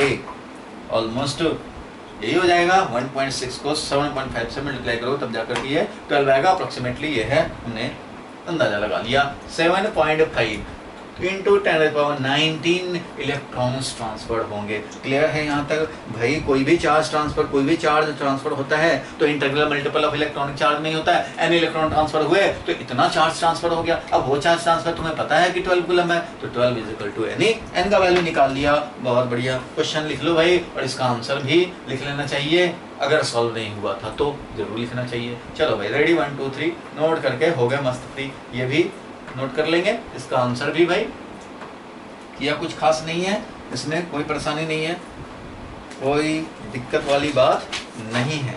चलो ऐसा कई बार ऐसा होता है कि इस टाइप के तो क्वेश्चन आते ही हैं, साथ में कभी कभी ग्राफिकल क्वेश्चन भी आ जाते हैं करंट पे, छोटे छोटे एलिमेंट्री, ये सब बिल्कुल बच्चा वाला। अच्छा इंट्रोडक्टरी है ये सब, इंट्रोडक्टरी में ग्राफिकल क्वेश्चन भी कई बार आ जाते हैं। चलो पॉज लगा करके इसको जल्दी से ट्राई कर लो भाई, जल्दी से ट्राई करो। 1 2 3 4 लगा दो खोपड़ी से थोड़ा थोड़ा जोड़, थोड़ा इधर जोड़ समझने में, थोड़ा इधर जोड़ इसको जानने में, और थोड़ा जोड़ पहचानने में, और थोड़ा जोड़ पहचान के अननोन निकालने में। करंट इज फ्लोन, अच्छा current is from P to M, अच्छा P to M inside a conductor, अच्छा कंडक्टर के अंदर P to M बिल्कुल जा रहा है भाई, देख रहे हैं डायग्राम में दिख रहा है, चलो अच्छी बात है। Soon then find total charge flow during T is equal to -2 to 4 second. अच्छा ये तो ऐसा ही क्वेश्चन था जो पहले था अभी, -2 सेकंड से 4 सेकंड। आप बोलोगे कि माइनस तो नहीं होना चाहिए टाइम तो नेगेटिव नहीं होता, बिल्कुल नेगेटिव नहीं होता, लेकिन सेंस पहचानने में गलती करोगे तो कंफ्यूज हो जाओगे। टाइम नेगेटिव नहीं होता, इसका बोलने का समझने का सेंस यह है कि time can not go back, वापस नहीं आ सकता टाइम। टाइम निगेटिव नहीं होता मतलब डेल्टा टी निगेटिव नहीं होता, और डेल्टा टी का मतलब final time minus initial time, ये निगेटिव नहीं होता मतलब फाइनल टाइम कभी भी इनिशियल टाइम से कम नहीं होगा, फाइनल टाइम हमेशा ज़्यादा ही होगा, क्योंकि टाइम हमेशा इंक्रीज करता रहता है। टाइम निगेटिव नहीं होता है, इसका बोलने का सेंस है कि चेंज इन टाइम मतलब final time minus initial time. Time जो बीता वो निगेटिव नहीं हो सकता, मतलब बीता हुआ टाइम समझो वापस नहीं आ सकता। बिल्कुल सही बात है भाई, वो तो वापस नहीं आ गया, एक बार 12 कर गया। लेकिन इंस्टेंटेनियस टाइम निगेटिव हो सकता है, क्योंकि भाई अभी चलते मैं यहाँ पहुँचा, ये t इक्वल टू 0 है, तो t इक्वल टू 2 सेकेंड पे यहाँ है, t इक्वल टू 0 पे यहाँ है, t इक्वल टू -2 पे यहाँ थे। तो भाई t इक्वल टू 0 तुम जहां स्टॉप वॉच प्रेस किए, t equal to 0 time count start. तो क्या तुम्हारे स्टॉप वॉच प्रेस करने से पहले दुनिया नहीं थी? क्या तुम स्टॉप वॉच नहीं लाए थे? लाए थे, तुम कुछ कर रहे थे, मम्मी भी कुछ कर रही थी, अरे बहुत सारे लोग कुछ कर रहे थे। तुमने टाइम काउंट अभी स्टार्ट किया, इसका मतलब दुनिया आपसे शुरू थोड़ी ही हुआ। इसके पहले के टाइम को कैसे रेफर करोगे भाई? इसके पहले के टाइम को हम लोग -2 सेकंड मतलब t इक्वल टू 0 सेट करने से 2 सेकंड पहले, -5 सेकंड मतलब 5 सेकंड पहले, और 5 सेकंड मतलब t इक्वल टू 0 के बाद 5 सेकंड। ऐसे होता है। Time can be negative but delta t can not be negative, it means time can never go back, but हम लोग रेफर कर सकते हैं टाइम नेगेटिव। तो यहाँ बोल रहा है -2 सेकंड से 4 सेकंड, यानी कि देखो भाई t इक्वल टू 0 तो यहाँ था, तो क्या इसके पहले करंट नहीं एग्जिस्ट कर रहा था? अरे करंट तो पहले से ही चल रहा था। हाँ, तुमने टाइम काउंट जब स्टार्ट किया उस टाइम पे करंट का वैल्यू ये था जो भी था, और उसके पहले भी करंट एग्जिस्ट कर रहा था। हाँ, उसके पहले का इन्फॉर्मेशन नहीं। t इक्वल टू -2 सेकंड पे करंट 0 था, -1 सेकंड पे कुछ था, 0 पे भी कुछ था, 2 सेकंड पे भी कुछ है, 4 सेकंड पे भी कुछ है। तो हमें निकालना है चार्ज ट्रांसफर। तो इसमें एक डेटा मिसिंग है, तो वो हमें रख लेने पड़ेंगे भाई। वो क्या है? तो ये वैल्यू तो बताओगे भाई, यहाँ से यहाँ चला, ये वैल्यू कितना है? मान लो कुछ वैल्यू ले लेते हैं, मान लो 10 ले लेते हैं। चलो 10 एम्पियर का करंट ये है। तो ये देखो -2 सेकंड पे 0 था, बढ़ता गया करंट, 2 सेकंड पे मैक्सिमम 10 एम्पियर हो गया। उसके बाद से ये 10 एम्पियर ही है। उसके बाद 3 सेकंड पे भी 10 एम्पियर है, 3.5 सेकंड पे भी 10 एम्पियर है, और 4 सेकंड पे भी 10 एम्पियर है। चलो बहुत बढ़िया। हमें क्या निकालना है? Charge transfer. तो भाई चार्ज ट्रांसफर अभी देखा था हम लोगों ने कि भाई I होता था dq बाई dt, I होता था dq बाई dt, इससे हम लोगों को मिलता था dq मिलता था, और dq क्या होता था भाई? तो dq होता था I dt। तो भाई तुम्हें टोटल चाहिए तो dq इंटीग्रेट करो, dq इंटीग्रेट किया टोटल टाइम के लिए तो हमें मिल जाएगा चार्ज ट्रांसफर। तो ये जो इंटीग्रेट करेंगे तो भाई किस टाइम से किस टाइम के लिए करोगे? तुम्हें -2 सेकंड से चाहिए, तो t इज इक्वल टू -2 से t is equal to 4 second के लिए चाहिए। तो ठीक है भाई, t इक्वल टू -2 से 4 सेकंड के लिए इंटीग्रेट कर देंगे। लेकिन current as a function of time होता, इक्वेशन दिया होता, जैसे लास्ट क्वेश्चन में था, इक्वेशन दिया हुआ था current is equal to t² + 5 ऐसे करके दिया हुआ था, तो वो रख के इंटीग्रेट कर दिया। अभी क्या है? नहीं है इक्वेशन नहीं है, तो क्या? इक्वेशन नहीं तो इंटीग्रेशन का इंटरप्रिटेशन तो जानते हो भाई, मीनिंग तो जानते हो, geometrical meaning. Integration I dt t equal to -2 to 4 second means area. Integration का मीनिंग तो यही है, area under which curve? Area under IT curve for t is equal to -2 to t t is equal to 4 second. तो ये area निकालना पड़ेगा। तो भाई अगर इक्वेशन दिया होता तो रख के निकाल लेते, नहीं दिया है तो ग्राफ दिया है, ग्राफ दिया है तो ग्राफ का एरिया निकालना है। -2 से 4 सेकंड बताओ भाई, -2 से 4 सेकंड के लिए एरिया, इसका मतलब हमें कौन सा एरिया चाहिए, ये टोटल एरिया चाहिए। -2 से 4 सेकंड तक ही चाहिए, तो 4 सेकंड तक का ही निकालेंगे, ये चाहिए। बताओ भाई कैसे निकालेंगे, तो ये वाला बना लो रेक्टेंगल और एक ट्रायंगल, ये वाला बन गया यहाँ तक का ट्रायंगल और इधर से बन गया रेक्टेंगल। तो ऐसा लिख सकते हैं area of the triangle plus area of the rectangle, ऐसा लिख सकते हैं भाई। या फिर नेमिंग कर दिया ABCD, ऐसा कर सकते हैं। तो भाई वो तो कर लोगे काम। एरिया ऑफ ट्रायंगल बोलो, इस ट्रायंगल का एरिया बोलो भाई। तो इस ट्रायंगल का एरिया बेस इंटू हाइट, तो हाफ इंटू बेस कितना है भाई, तो बेस है 4, हाइट कितना है भाई, तो 10 है। हाफ इंटू बेस कितना है, 4 है। क्यों भाई, -2 मतलब इधर 2 और ये इधर 2, तो दोनों मिलकर क्या हो गया 4, तो बेस इज 4।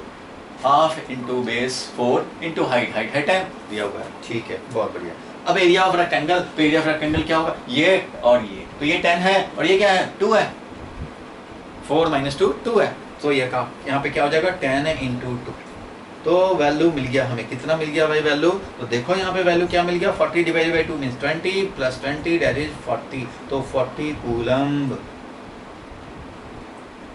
स्मॉल सी से लिखेंगे तो कूलम्ब, अदरवाइज 40 कैपिटल सी, ऐसा लिखेंगे।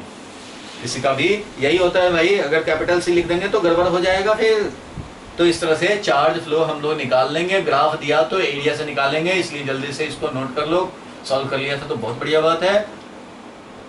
रेडी 1 2 3 नोट कर लिए, हो गए फ्री। और रेडी 1 2 अगेन 3 और नोट करके अगेन हो गए फ्री। ये आपको कर लेने चाहिए, इस टाइप के क्वेश्चन छोटे छोटे होना ही चाहिए। चलो अब जो हम लोग इंट्रोडक्टरी बात समझ गए, कैसे करंट को हम लोग कैलकुलेट किए और थोड़ा आइडिया हम लोगों को इंट्रोडक्टरी मिला।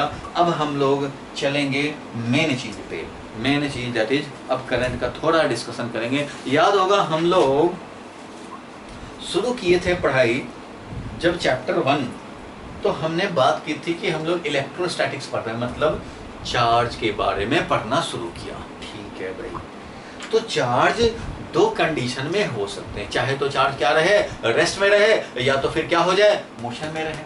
चाहे रेस्ट में रहे या फिर मोशन में रहे। तो रेस्ट में होगा तो भाई ये इलेक्ट्रिक फील्ड प्रोड्यूस करेगा, इलेक्ट्रोस्टैटिक्स का काम होगा। तो ये हम लोगों ने पढ़ा है, इसमें आया ये है क्या भाई, तो इलेक्ट्रोस्टैटिक्स ये हम लोगों ने पढ़ा। और इसमें हम लोगों ने शहीद किया चैप्टर 1 और 2 को। तो चैप्टर 1 और 2 अब तक जो पढ़ा वो यही पढ़ा, इलेक्ट्रोस्टैटिक। अब जब चार्ज मोशन में आएगा, देखो भाई चार्ज जब मोशन में आ रहा है तो इसका मतलब flow of charge through any cross section. जब चार्ज मोशन में है तो flow of charge through any cross section. Motion का मतलब यहाँ पे है किसी पर्टिकुलर डायरेक्शन में अगर मोशन हो रहा हो, चार्ज ट्रांसफर हो रहा हो, करंट एग्जिस्ट करेगा। ये तो पढ़ने हैं हमें। तो मोशन में आया तो इसका मतलब करंट आया, मोशन में आया तो करंट तो होगा भाई। अब मोशन दो टाइप का हो सकता है भाई, कांस्टेंट वेलोसिटी का हो सकता है या वेरिएबल वेलोसिटी का हो सकता है। चलो कांस्टेंट वेलोसिटी का है तो करंट तो है भाई, ठीक है, करंट तो इसमें भी है, इसमें भी है। चाहे वेरिएबल वेलोसिटी हो, वेलोसिटी है तो करंट है। तो इनको हम लोग पढ़ते हैं। अभी तो चैप्टर 3 में पढ़ोगे भाई। तो करंट में हम लोग वेलोसिटी ऑफ इलेक्ट्रॉन यानी चार्ज को हम लोग ऑलमोस्ट कांस्टेंट वेलोसिटी वाला समझते हैं, ड्रिफ्ट वेलोसिटी। इसलिए इसका मेन हम लोग काम करते हैं चैप्टर 3 में। वेरिएबल भी वेलोसिटी होता है, चार्ज का डायरेक्शन चेंज होता रहता है, इधर से उधर चलता रहता है। तो उसमें हम लोग फिर देखेंगे कि हमारा मैग्नेटिज्म भी इन्वॉल्व होगा। वैसे इन सारे को हम लोग बोल सकते हैं इलेक्ट्रोमैग्नेटिज्म। ये तो पूरा ही इलेक्ट्रोमैग्नेटिज्म है, जितना चार्ज है इलेक्ट्रोमैग्नेटिज्म ही है। तो चार्ज का जब रेस्ट में है तो इलेक्ट्रोस्टैटिक्स, और ये है मोशन में तो करंट इलेक्ट्रिसिटी। और यहाँ पे फिर जब करंट है, मोशन है, वेरिएबल होगा तो देखो जब चार्ज वेरिएबल वेलोसिटी से होता है तो एक और काम करता है, ये ईएम वेव जनरेट करता है, मतलब रेडिएशन निकालता है। एक्सेलरेटेड चार्ज, ये वेरिएबल मतलब क्या हुआ, एक्सेलरेशन है, और कांस्टेंट मतलब क्या, एक्सेलरेशन 0 है।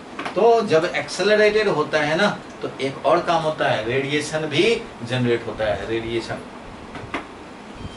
तो रेडिएशन बोलें या रेडिएट्स एनर्जी। तो इलेक्ट्रोमैग्नेटिक वेव चैप्टर 8 में पढ़ने हैं, और इधर जो पढ़ने हैं ये सारे वो है chapter 3, 4, 5, 6 electricity and magnetism, electricity and magnetism 6 तक, और ईएमआई और एसी चैप्टर 7 है एसी, ठीक है, 6 है ईएमआई। तो ये अब हम लोग इसमें एंटर करने जा रहे हैं इलेक्ट्रोमैग्नेटिज्म में, बेसिक बात। और जब accelerated charge is a source of EM wave chapter 8 में देखेंगे। फिर बुक 2, ये बुक 1 की बात थी, तो बुक 1 चलता है सितंबर तक भाई, तो सितंबर तक ये काम करना होता है, क्लियर है। सितंबर, ऑलमोस्ट सितंबर में बुक 2 स्टार्ट कर देता हूँ, अगस्त तक ये खत्म होना चाहिए। तो ये अब देखो बाद के चैप्टर थोड़ा इजी हैं, अगर बेस आपका फंडामेंटल क्लियर हो गया तो बाद के चैप्टर इजी हैं। तो अभी स्टार्ट करने जा रहे हैं हम लोग इलेक्ट्रिसिटी, दैट इज इलेक्ट्रोमैग्नेटिज्म का। बेसिकली आप समझ लो इलेक्ट्रोस्टैटिक्स था, इलेक्ट्रोडायनेमिक्स इधर शुरू होगा। इधर पूरा ये है क्या, इलेक्ट्रोडायनेमिक्स, इधर क्या है इलेक्ट्रोस्टैटिक्स, इधर है इलेक्ट्रोडायनेमिक्स, पूरा मिला करके इलेक्ट्रोमैग्नेटिज्म, ठीक है यहाँ तक। चलो बहुत बढ़िया। अब हम लोग देखने जा रहे हैं कि करंट कैसे आया और इसका ड्रिफ्ट वेलोसिटी क्या है। तो इसके लिए, इसको नोट करना चाहते हो तो नोट कर लो, कोई बात नहीं। अब इसके लिए हम लोग देखेंगे, क्या देखेंगे भाई, तो ये देखेंगे कि classical theory of current and drift velocity क्या है। तो भाई इसके लिए हम लोग सेल को भी थोड़ा सा जानना पहचान करना पड़ेगा, सेल से थोड़ा जान पहचान बढ़ाना पड़ेगा। सेल का क्या काम है वो भी समझेंगे, और इलेक्ट्रॉन गैस मॉडल क्या है भाई वो भी समझेंगे, एक एक करके हम लोग समझेंगे। पहले तो समझे भाई मैकेनिकल एनालॉजी ऑफ सेल, थोड़ा सेल का इंट्रोडक्टरी बात समझ ले, फिर हम लोग इस क्लासिकल थ्योरी को समझ पाएंगे ज़्यादा अच्छे से, ठीक है, ठीक है। तो what is mechanical analogy of cell, पहले ये समझ ले हम लोग थोड़ा सा introductory idea of cell. Cell क्या करता है बताओ भाई, सेल क्या करता है। चलो सेल क्या करता है इसको समझने के लिए, क्या सेल इलेक्ट्रॉन सप्लाई करता है, supplies electrons for current, supplies electrons for current, नहीं, ये नहीं। तो क्या ये ट्रांसफर करता है इलेक्ट्रॉन, ट्रांसफर्स इलेक्ट्रॉन्स, हाँ ट्रांसफर करता है इलेक्ट्रॉन, ट्रांसफर करता रहेगा, इधर से आया इधर जाए, इधर जाए इधर जाए, इधर आया तो इधर जाए, इधर आया तो इधर जाए, ट्रांसफर करता रहता है। और इस तरह से ये मेंटेन करता है, कैसे क्या तो वो जरा समझेंगे, ठीक है भाई। एक मैं ऐसे ही छोटी सी कहानी है समझो, या ऐसे ही है समझो बस। ये है मान लो टीवी देखा है, आपका टेस्ट हो जाएगा कितना टीवी देखते हो। चलो एक इस तरह से पाइप है, हॉलो पाइप है, इसमें क्रिकेट बॉल अगर हम लोग यहाँ रिलीज करें तो ये पाइप के थ्रू चलता हुआ चलता हुआ चलता हुआ यहाँ आ जाएगा भाई। बहुत सारे क्रिकेट बॉल हैं भगवान का दिया हुआ, मान लो बहुत सारे क्रिकेट बॉल हैं भगवान के दिए हुए। यहाँ कोई बंदा आया, चलो और बड़ा लंबा सा बंदा आया, चलो कोई बात नहीं, बड़ा सा बंदा आया, उसने क्या किया, उसने कुछ काम करना शुरू किया। यहाँ बहुत सारे बॉल भगवान के दिए हुए पड़े हुए थे, इसने क्या किया, बॉल उठाया और बॉल को ऊपर डाला, मीन्स उठाता जा रहा है बॉल को और डालता जा रहा है बॉल को, कहाँ, इस पाइप में, ठीक है। ये है मान लो इस तरह से ये बंदा है, कोई होगा हमें नहीं पता, टोपी भी डाल देते हैं, चलो एक टोपी भी डाल दिया, हाँ ये डाल रहा है, आँख भी होगा, कोई बात नहीं। इस तरह से ये डाले जा रहा है, उठा उठा के डाले जा रहा है, उठा उठा के डाले जा रहे हैं, ऐसे बॉल उठा रहा है डाल रहा है। यह स्टोन है समझो, स्टोन है डाल रहा है, भगवान का दिया हुआ है, स्टोन की कमी नहीं है, डालता है आ जाता है, डालता है आ जाता है, इस तरह से चल रहा है, बहुत अच्छा। अब मैं ये अगर पूछूं इस क्रॉस सेक्शन पे बॉल का करंट क्या है, बॉल करंट मतलब number of ball transfer per unit time, पर सेकंड कितना बॉल ट्रांसफर हो रहा है, कितना सेकंड पर सेकंड कितना बॉल ट्रांसफर, 2 बॉल, या पर मिनट बोलो कितना बॉल ट्रांसफर हो रहा है, उसको बोलेंगे बॉल करंट। चलो ये कितना आप टीवी देखते हैं वो भी टेस्ट होगा। बताओ भाई एक बंदा है जो इस तरह से इस पाइप में डाले जा रहा है, डाले जा रहा है, डाले जा रहा है, बेचारा डाले जा रहा है, डाले जा रहा है, उठा रहा है, डाल रहा है, उठा डाल रहा है, क्यों नीचे क्यों गिरे भाई, ऊपर आओ, नीचे क्यों गिरा, ऊपर आओ, ऊपर डाल रहा है, उठाया डाला, उठाया डाला, बेचारा थक भी नहीं रहा है, डाल रहा है। बाद में थक लग रहा है कि भाई अब थोड़ा सा रेस्ट चाहिए, थोड़ा रेस्ट चाहिए, तो भाई धीरे धीरे डालते डालते अब सुस्त हो गया, अब धीरे धीरे डाल रहा है। अच्छा डालना तो पड़ेगा, अच्छा डालना तो पड़ेगा, डाल रहे हैं, धीरे धीरे डालते डालते सो गए, शहीद हो गए या सो गए। तो बॉल करंट 0 हो जाएगा, क्योंकि पर सेकंड कोई बॉल ही नहीं आ रहा है, कोई डालने वाला नहीं, तो कैसे बॉल आएगा? तो फिर तो ये जाएगा ही नहीं, यहाँ पे बॉल करंट 0 हो जाएगा। जब ये सो जाएगा तो बॉल करंट 0 हो जाएगा, या शहीद हो गया तो भी 0 हो जाएगा। लेकिन जब तक बेचारे में जान थी, चल रहा था, करंट चल रहा था, ज़्यादा चल रहा था, थक गया तो थोड़ा कम हो गया, बॉल करंट कम हो गया। पहले तो 5 बॉल पर सेकंड चल रहे थे, अब 2 बॉल पर सेकंड चल रहा है, फिर 1 बॉल पर सेकंड चल रहा है, थक गया, 1 ही बॉल पर सेकंड डाल रहा, अब 0 हो गया। टीवी देखते हो, बताओ ये कौन है? कौन ऐसा काम कर सकता है? टीवी देखते हो, बहुत सारे सीरियल्स देखते हो, कार्टून देखते हो, कौन कर सकता है? तो भाई जो लोग सोच लिए, बहुत अच्छे सोच लिए कि कौन करता है, अपना मैच कर लेना तुम्हारा सोच कहाँ तक पहुँचा। ये हैं मिस्टर बीन। मिस्टर बीन हैं जो ये काम कर रहे हैं, टकाटक उठा रहे हैं। अभी गाड़ी बगल में नहीं दिख रहा है, गाड़ी बगल में पार्क कर रखा है, नहीं दिख रहा है, डाल रहे हैं, ठीक है भाई, ऐसा चल रहा है। तो ये जो मिस्टर बीन हैं, यही समझो सेल है। कैसे? तो देखो कैसे, ये है सेल, कैसे समझ लिया जाए कैसे। तो देखो भाई, ये सेल लगाया, ये है कंडक्टर, ध्यान से समझना, इसमें कुछ रेसिस्टेंस है, अपना करंट चलेगा ऐसे। करंट का तो ऐसे ही डायरेक्शन होता है भाई, पॉजिटिव टर्मिनल सेल से, पॉजिटिव टर्मिनल से निकलता है करंट, ऐसे चलता रहता है भाई, ऐसे चलता रहता है, ऐसे चलता रहता है। ठीक है, चलो ये एक पॉइंट समझे, ये एक पॉइंट समझे, ये समझो ए पॉइंट, ये समझो B point. A point higher potential, B point lower potential. ठीक है, हाई पोटेंशियल लोअर, क्यों? करंट ऐसे चल रहा है भाई, करंट मतलब पॉजिटिव चार्ज के फ्लो डायरेक्शन, और पॉजिटिव चार्ज किधर फ्लो करता है, तो इसका मतलब इस कंडक्टर में अंदर में इलेक्ट्रिक फील्ड ऐसे था, तभी तो पॉजिटिव ऐसे जाएगा, इलेक्ट्रॉन ऐसे जाएगा। इलेक्ट्रॉन कैसे जाएगा भाई? तो इलेक्ट्रॉन अपवर्ड जाएगा, इलेक्ट्रॉन का अपवर्ड इस तरह से, इधर ऐसे, ये इस तरह से चल रहा है इलेक्ट्रॉन्स। क्लियर है? बिल्कुल।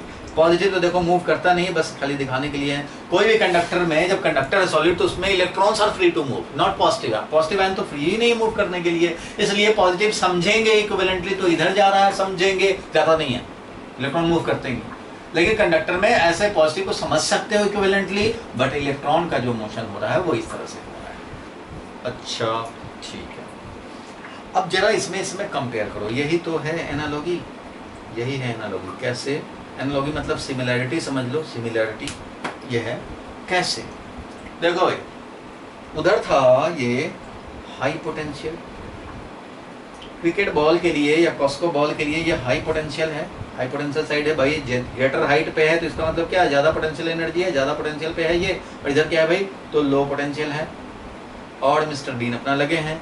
इधर का जो मोशन है, इधर तो कोई बंदा लगा हुआ है, इधर का जो मोशन है ये नेचुरल मोशन है। देखो नेचुरल मोशन हमेशा, नेचुरल मोशन छोड़ दे इसको, तो हायर हाइट से लोअर हाइट जाएगा। ज़्यादा पोटेंशियल एनर्जी वाला, ज़्यादा पोटेंशियल वाला कंडीशन से कम पोटेंशियल वाले पॉइंट पे आना चाहता है, नेचुरल मोशन।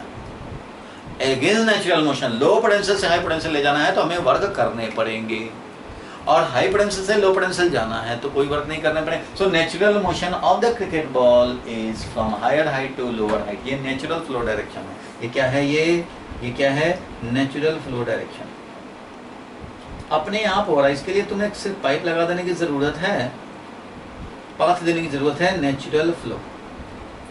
लेकिन इधर क्या है? Opposite to natural flow. ये क्या है? क्रिकेट बॉल लोअर हाइट से अपर हाइट जाए तो इसका मतलब ये कैसा मोशन हुआ भाई? तो ये अपोजिट टू नेचुरल मोशन। इधर वाला जो मोशन हुआ वो कैसा मोशन हुआ भाई? तो ये नेचुरल मोशन का डायरेक्शन है। क्रिकेट बॉल का इस तरह से नीचे फॉल करना नेचुरल फ्लो डायरेक्शन है, नेचुरल फ्लो डायरेक्शन। इधर क्या है? Opposite to natural flow. वही काम यहाँ देख रहे हो, पॉजिटिव चार्ज हायर पोटेंशियल से लोअर पोटेंशियल की तरफ जाए, पॉजिटिव चार्ज हाई पोटेंशियल से लोअर पोटेंशियल की तरफ जाए, वो इसका नेचुरल फ्लो डायरेक्शन है। इलेक्ट्रॉन लोअर पोटेंशियल से हायर पोटेंशियल की तरफ जाए, लोअर पोटेंशियल से हायर, वो इसका नेचुरल फ्लो डायरेक्शन है। ठीक है।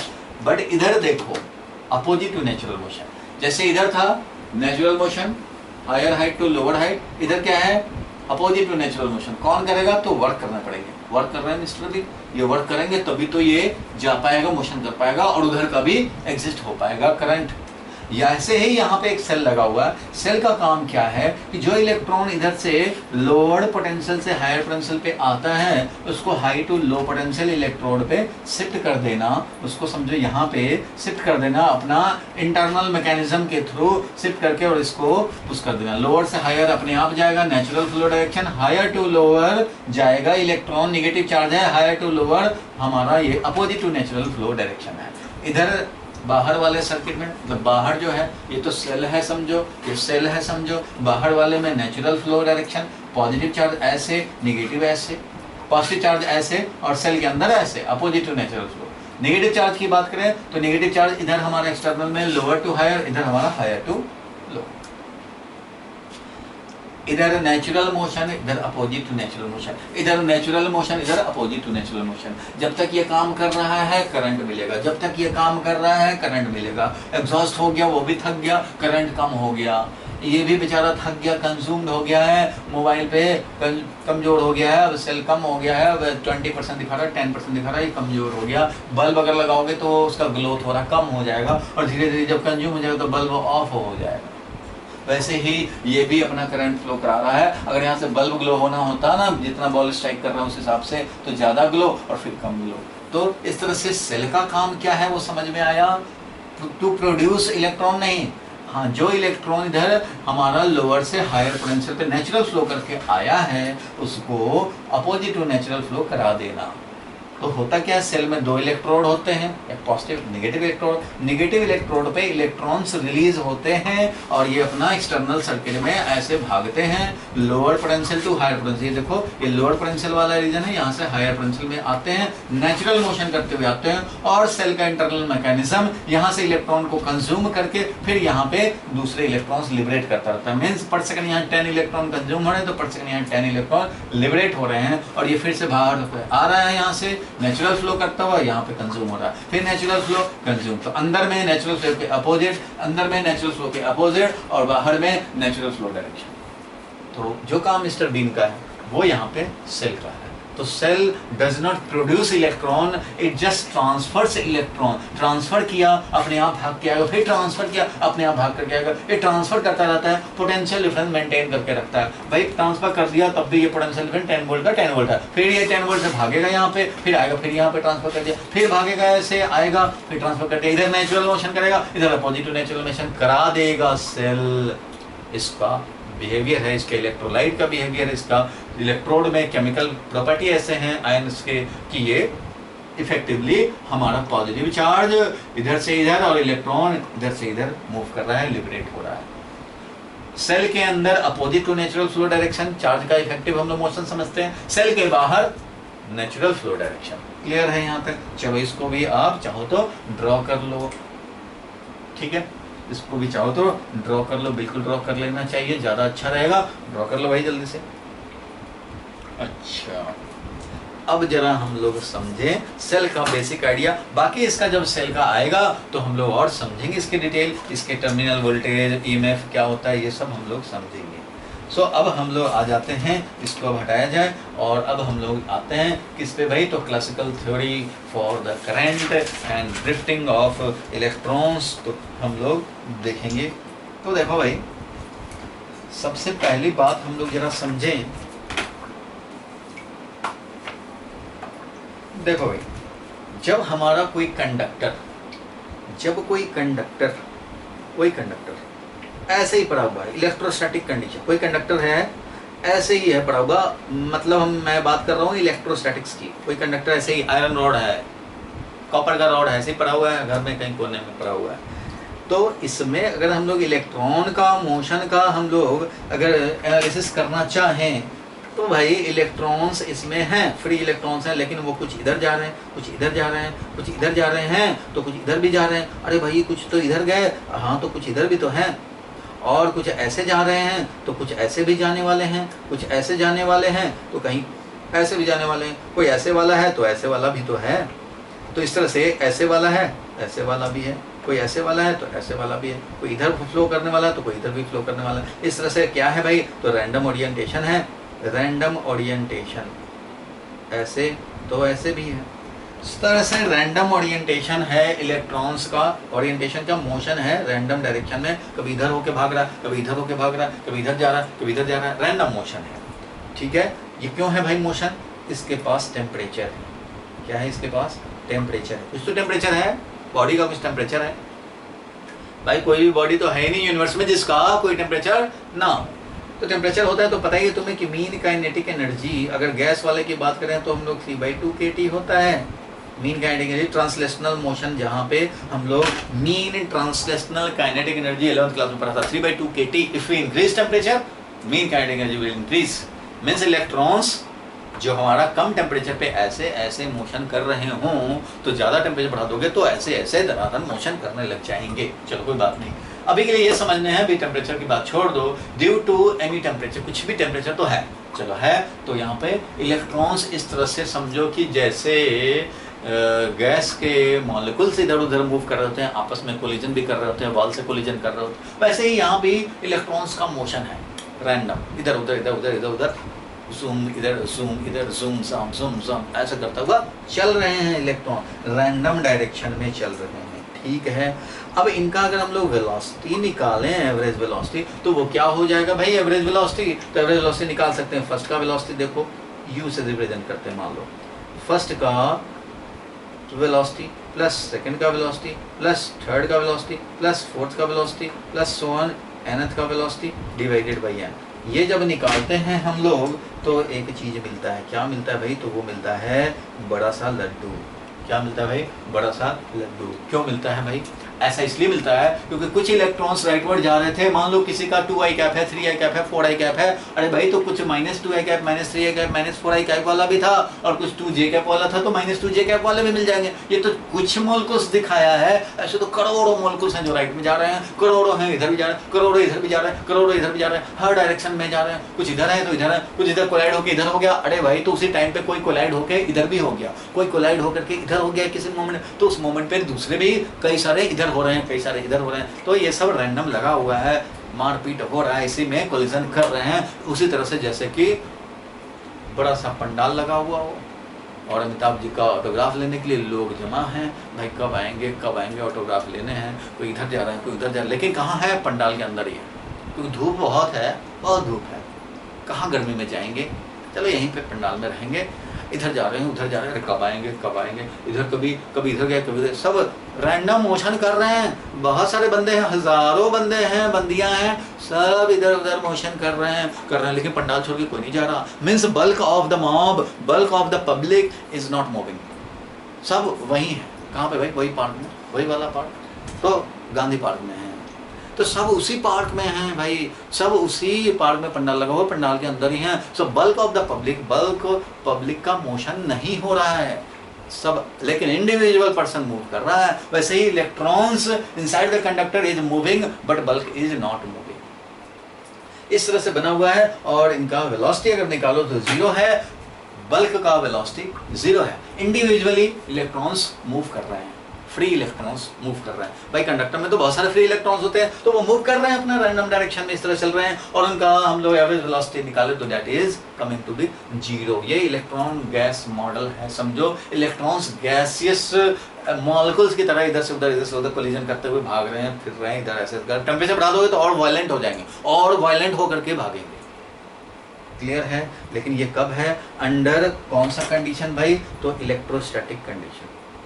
ठीक है, तो इलेक्ट्रोस्टैटिक कंडीशन में तो ये है। अब जब हम लोग क्या करते हैं भाई, तो इसमें जब हम लोग पोटेंशियल डिफरेंस अप्लाई करते हैं, अभी समझते जाओ, जब हमने पोटेंशियल डिफरेंस सेल अप्लाई कर दिया तो ये क्या करेगा भाई, तो ये यहाँ पे हाई पोटेंशियल है, यहाँ क्या है, हाई पोटेंशियल और लो पोटेंशियल। अभी बताया सेल क्या करता है भाई, तो भाई ये हाई पोटेंशियल है तो इलेक्ट्रॉन अट्रैक्ट होकर के इधर आएगा, इलेक्ट्रॉन इधर अब अट्रैक्ट होकर के इधर आएगा और ये इलेक्ट्रॉन को इंटरनल मैकेनिज्म के थ्रू इसके लोअर पोटेंशियल पे ले आएगा और उसका धक्का मार देगा इलेक्ट्रॉन को, और इलेक्ट्रॉन ऐसे भागने लग जाएंगे। ऐसे इलेक्ट्रॉन इधर जाएंगे और इधर से इलेक्ट्रॉन आएंगे, तो इलेक्ट्रॉन का इफेक्टिवली ऐसे कलेक्शन कर रहा है और इधर से लिबरेट करके धक्का मार रहा है। इलेक्ट्रॉन का इफेक्टिवली ऐसे फ्लो होने लगता है। तो भाई ये तो रैंडम मोशन में था। तो भाई रैंडम मोशन में पहले था, जब तक हमने सेल नहीं लगाया था तब तक कौन सा कंडीशन था? इलेक्ट्रोस्टैटिक कंडीशन था। ठीक है, उस कंडीशन में आइसोलेटेड था, कोई सेल कोई कनेक्शन नहीं, ऐसे ही पड़ा हुआ था, कोने में पड़ा हुआ था ऐसे ही। तो वो इलेक्ट्रोस्टैटिक कंडीशन था। और इलेक्ट्रोस्टैटिक कंडीशन में क्या होता था? हमने इलेक्ट्रोस्टैटिक में पढ़ा है भाई, इलेक्ट्रॉन्स का रैंडम मोशन होता रहेगा और अंदर में फील्ड क्या रहेगा? जीरो। ये तो पढ़ा था, किसी भी कंडक्टर के अंदर फील्ड क्या है? जीरो है। अगर इस पे कोई एक्सेस चार्ज डाल भी देता तो वो सरफेस पे रहता। Electrostatic condition. जब तक सेल नहीं लगाया तब तक है इलेक्ट्रोस्टैटिक कंडीशन। जैसे ही सेल लगा दिया अब ये इलेक्ट्रोस्टैटिक कंडीशन नहीं है। ठीक है, तो अब क्या करेगा भाई? ये इलेक्ट्रोस्टैटिक कंडीशन नहीं है, अब ये भागना शुरू करेंगे, इलेक्ट्रॉन्स ऐसे भागना शुरू करेंगे। ठीक है, आइसोलेटेड कंडक्टर का एक और बात तुमने नोटिस किया था इलेक्ट्रोस्टैटिक्स में कि अगर हमने ये कंडक्टर ऐसे पड़ा हुआ है बेचारा, कोई सेल नहीं लगाया है, और हम लोग क्या करें कि इसमें हम लोग एक्सटर्नल फील्ड लगाते हैं कि चल भाई तू इलेक्ट्रॉन भागना शुरू कर। एक्सटर्नल फील्ड अगर हम लोग लगाते हैं ऐसे कि भागना शुरू करे, ई नॉट मान लो फील्ड लगा दिया, E naught E naught E naught, तो ये क्या करता है? तब भी इलेक्ट्रॉन नहीं भागता है। क्या, क्यों नहीं भागता भाई? तब भी इसका रैंडम मोशन होता है थोड़े टाइम के लिए। जैसे ही तुमने फील्ड अप्लाई किया वैसे ही कुछ इलेक्ट्रॉन यहाँ पे अपीयर हो गए, यहाँ पे कॉरस्पॉन्डिंग पॉजिटिव।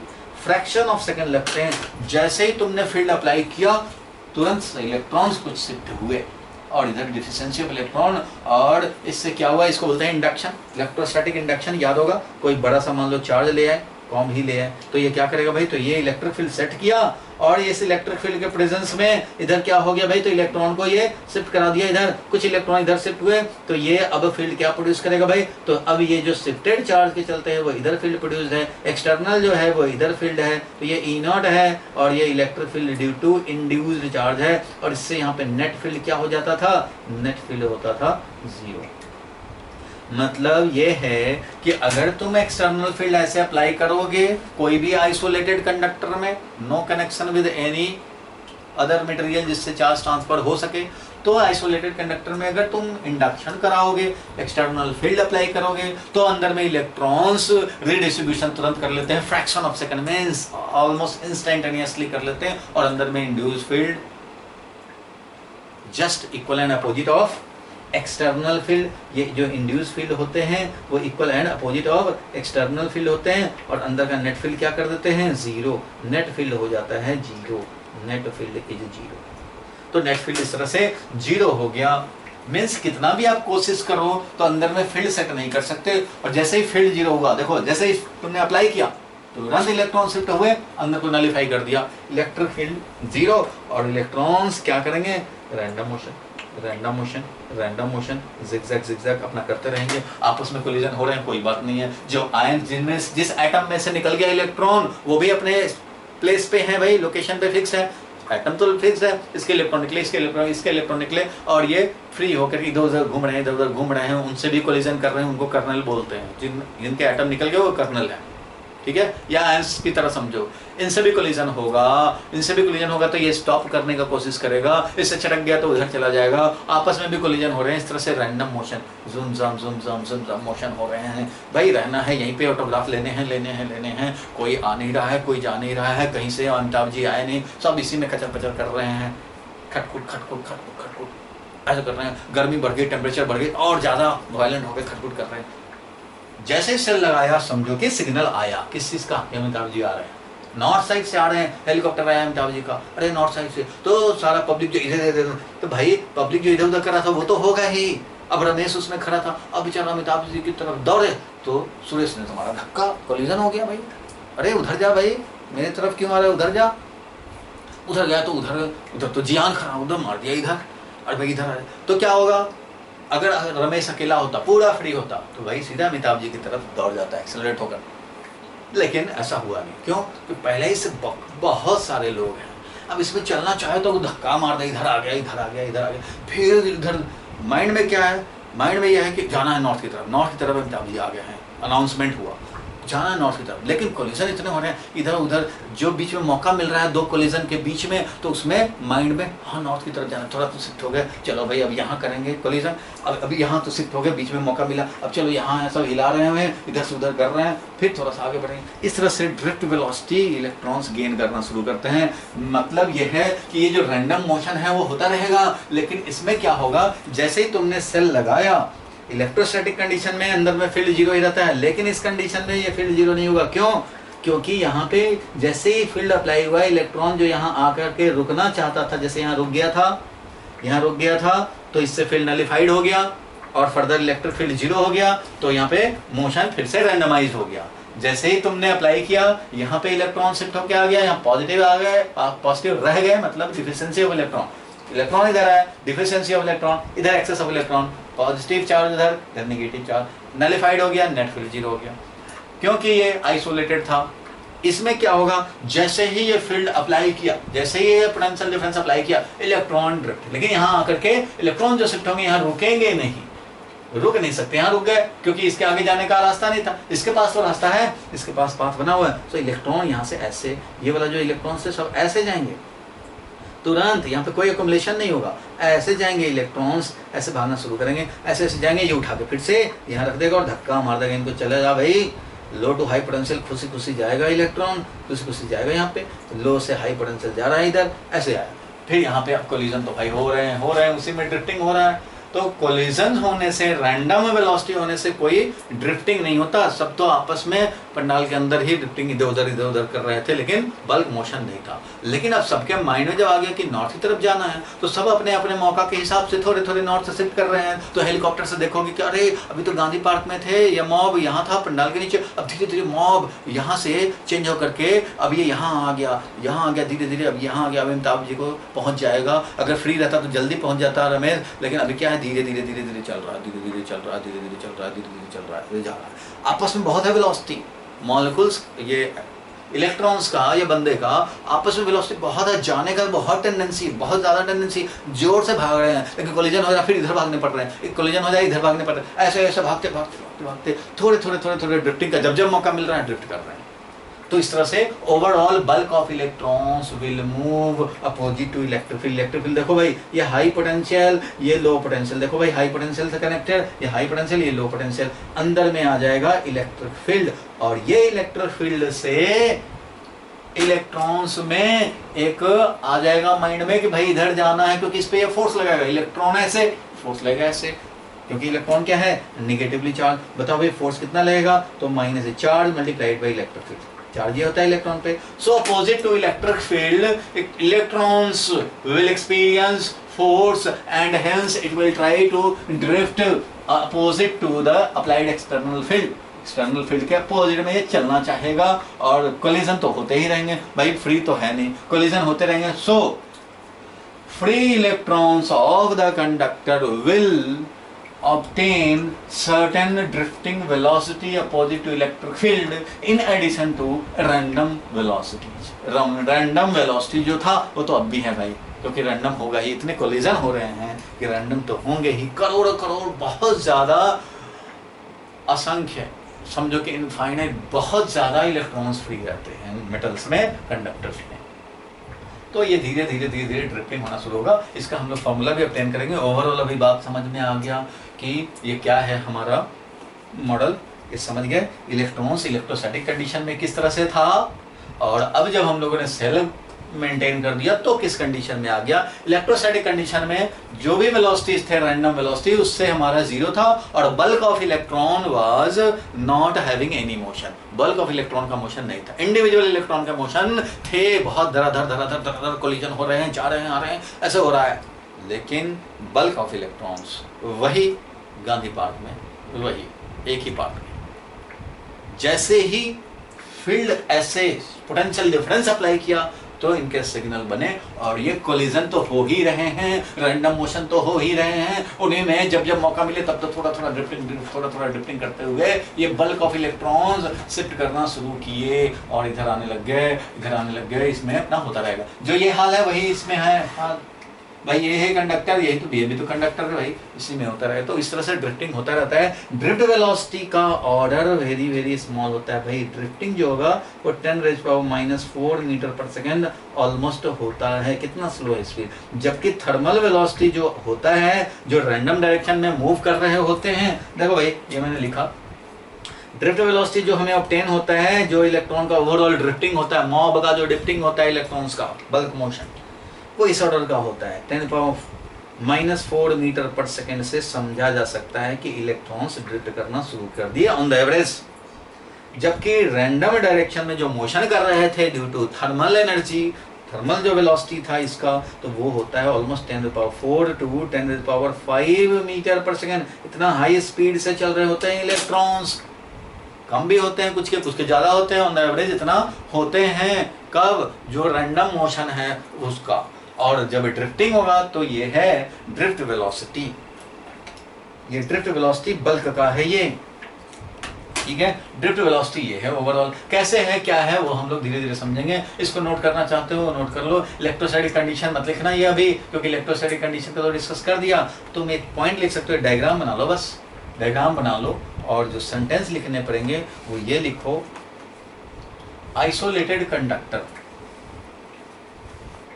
देखो मैंने सेंटेंस तुम्हें साफ साफ लिख दिया है। Isolated conductor have many free electrons moving in random direction with thermal speed varying from 0 to very high speed of about 10⁴ to 10⁵ metre per second, ये लिख दिया। And free electrons move but due to random direction there is no bulk motion of free electrons, hence current क्या रहेगा, 0 रहेगा। Average velocity of bulk electrons क्या रहेगा, तो u1 + u2 + u3 + u1 divided by n, that is 0। यानी bulk of electrons is not moving, ठीक है।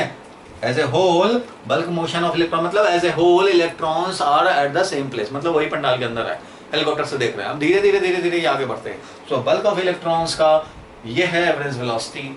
Individually अगर बात करें तो electrons are moving randomly, electrons randomly move कर रहे हैं इंडिविजुअली। और एवरेज वेलोसिटी निकालें अगर हम लोग, तो एवरेज वेलोसिटी हमें क्या मिलेगा, किसी भी इंडिविजुअल इलेक्ट्रॉन्स के लिए भी हम लोग निकालें, ये इंडिविजुअल की बात हो रही है, तो इंडिविजुअली ये इधर चला नॉर्थ की तरफ, फिर साउथ की तरफ आ गया, फिर इधर आ गया नॉर्थ में, कभी ईस्ट में जा रहा कभी वेस्ट में जा रहा, क्योंकि ऐसे ऐसे जिगजैग मोशन हो रहा है, जिगजैग मोशन हो रहा है। इलेक्ट्रॉन्स एक इंडिविजुअल इलेक्ट्रॉन्स की बात करें तो ये वाला इलेक्ट्रॉन जो ये है वो ऐसे चला, ऐसे चला, ऐसे रैंडम मोशन हो रहा है, वो ऐसे हो रहा है, मतलब यही था और ऑलमोस्ट यही है, यही था और यही है। तो इसका वेलोसिटी निकालेंगे तो नेट डिस्प्लेसमेंट, डिस्प्लेसमेंट कितना भाई, यही था ऑलमोस्ट यही है, तो डिस्प्लेसमेंट क्या है, ये डिस्प्लेसमेंट प्लस ये डिस्प्लेसमेंट प्लस ये डिस्प्लेसमेंट वेक्टोरियली ऐड करो तो डिस्प्लेसमेंट क्या है, ऑलमोस्ट 0 है। ये तो कभी इधर है कभी इधर है कभी इधर है कभी इधर है, तो ये क्या हो गया, सब कैंसिल होते गए, इधर वाला इधर वाला इधर वाला, ये सब ऐड करेंगे तो क्या हो जाएगा, 0 हो जाएगा। वेक्टोरियली ऐड करें तो 0 हो जाएगा। तो एवरेज वेलोसिटी में नेट डिस्प्लेसमेंट ये डिवाइडेड बाई टाइम इंटरवल हो गया 0। बट नेट स्पीड निकाले, एवरेज स्पीड निकाले, अरे यार यहाँ पे 5 मीटर पर सेकंड है, यहाँ पे 40 मीटर पर सेकंड, यहाँ से तो स्पीड अगर निकालें, average speed of individual electrons निकालें, तो भाई इधर गया 10⁻³ से, यहाँ गया 10⁻⁴ से, ऐसे ऐसे, तो भाई स्पीड तो क्या होगा, total distance travel divided by time, total distance upon time होता है। तो टोटल डिस्टेंस ये डिस्टेंस प्लस ये डिस्टेंस प्लस ये प्लस ये प्लस ये प्लस ये प्लस ये प्लस ये प्लस ये, तो सारे डिस्टेंस ऐड करेंगे डिवाइडेड बाय टाइम, तो वो तो बहुत बड़ा आएगा। इसीलिए तो ये वाला एवरेज स्पीड आता है 10⁻⁴ टू 10⁻⁵ मीटर पर सेकेंड का होता है।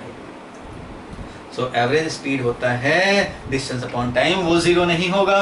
बट एवरेज वेलोसिटी एक इलेक्ट्रॉन का भी, ये हम लोग इंडिविजुअल बात कर रहे हैं, ये हमने बात किया किसका, इंडिविजुअल का। बल्क का ये बात किया कि बल्क का तो वेलोसिटी नहीं होता, क्योंकि जब किसी भी मोमेंट पे वेलोसिटी देखोगे तो कुछ इलेक्ट्रॉन्स राइटवर्ड जा रहे हैं तो कुछ लेफ्टवर्ड जा रहे हैं, कुछ अपवर्ड जा रहे हैं कुछ डाउनवर्ड जा रहे हैं। सो किसी भी मोमेंट पे एट एनी टाइम अगर हम लोग बल्क का वेलोसिटी निकाले तो that will be 0। But individual wise अगर हम लोग बात करें, देखो भाई सब ये 1 मार्क्स का क्वेश्चन है। इंडिविजुअल इलेक्ट्रॉन की बात करें तो वो मूव कर रहे हैं, कभी उसको 2 का वेलोसिटी मिलता है, कभी 0 भी हो जाता है, कभी वेरी हाई भी हो जाता है, तो इस तरह से चलता रहता है। तो अगर इंडिविजुअल का एवरेज वेलोसिटी निकाले तो displacement vector plus displacement vector plus net displacement, क्योंकि यही था और 2 घंटे बाद भी यही है। इलेक्ट्रोस्टैटिक कंडीशन ऐसे ऐसे ऐसे ऐसे ऐसे ऐसे कर रहा है, यही है, लेकिन है यहीं पे यहीं पे यहीं पे यहीं पे, तो वो क्या हो गया, नेट डिस्प्लेसमेंट इज 0 या छोटा सा डिस्प्लेसमेंट ये तो भाई ये almost very very small displacement divided by time, तो क्या है, ऑलमोस्ट जीरो है। बट एवरेज स्पीड की बात करें तो बहुत ज़्यादा डिस्टेंस, भाई इतना तो बेचारा थक गया चलते चलते, इतना चल गया, बताओ। तो वो सारे डिस्टेंस डिवाइड करोगे, डिवाइडेड बाई टाइम करने पड़ेंगे, तब जा करके मिलेंगे।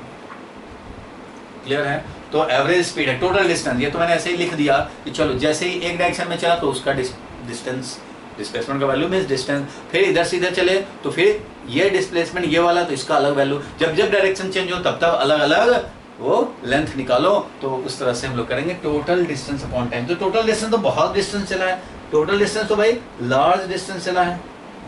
ये हमने ऐसा इसलिए लिखा है टोटल डिस्टेंस में कि एक डायरेक्शन में चला तो ये वाला, फिर दूसरे डायरेक्शन में चला तो उसका मैग्नीट्यूड, फिर तीसरे डायरेक्शन में चला तो इसका मैग्नीट्यूड, इधर चला इसका मैग्नीट्यूड, इसका मैग्नीट्यूड, इसका मैग्नीट्यूड, सब के मैग्नीट्यूड को ऐड किया तब जाके टोटल डिस्टेंस मिला, वो इस तरह का मिला। क्लियर है यहाँ तक? ठीक है, ये समझ गए। और इसका रैंडम वाला अगर तुम्हें दिखाना हो तो ये रैंडम वाला दिखा देना, ये डायग्राम रैंडम के लिए आप दिखा देंगे। ये जो है ना इलेक्ट्रोस्टैटिक कंडीशन में ये है, तो इलेक्ट्रोस्टैटिक कंडीशन का ही अभी आपने लिखा है भाई, इलेक्ट्रोस्टैटिक कंडीशन में लिखा है तो इलेक्ट्रोस्टैटिक कंडीशन कंडक्टर दिखा देना और ये रैंडम मोशन दिखा देना, सेल मत दिखाना। क्लियर है? ये तो दिखा ही रखे हैं ऊपर, ये तो ऊपर लिख ही रखा है तुमने।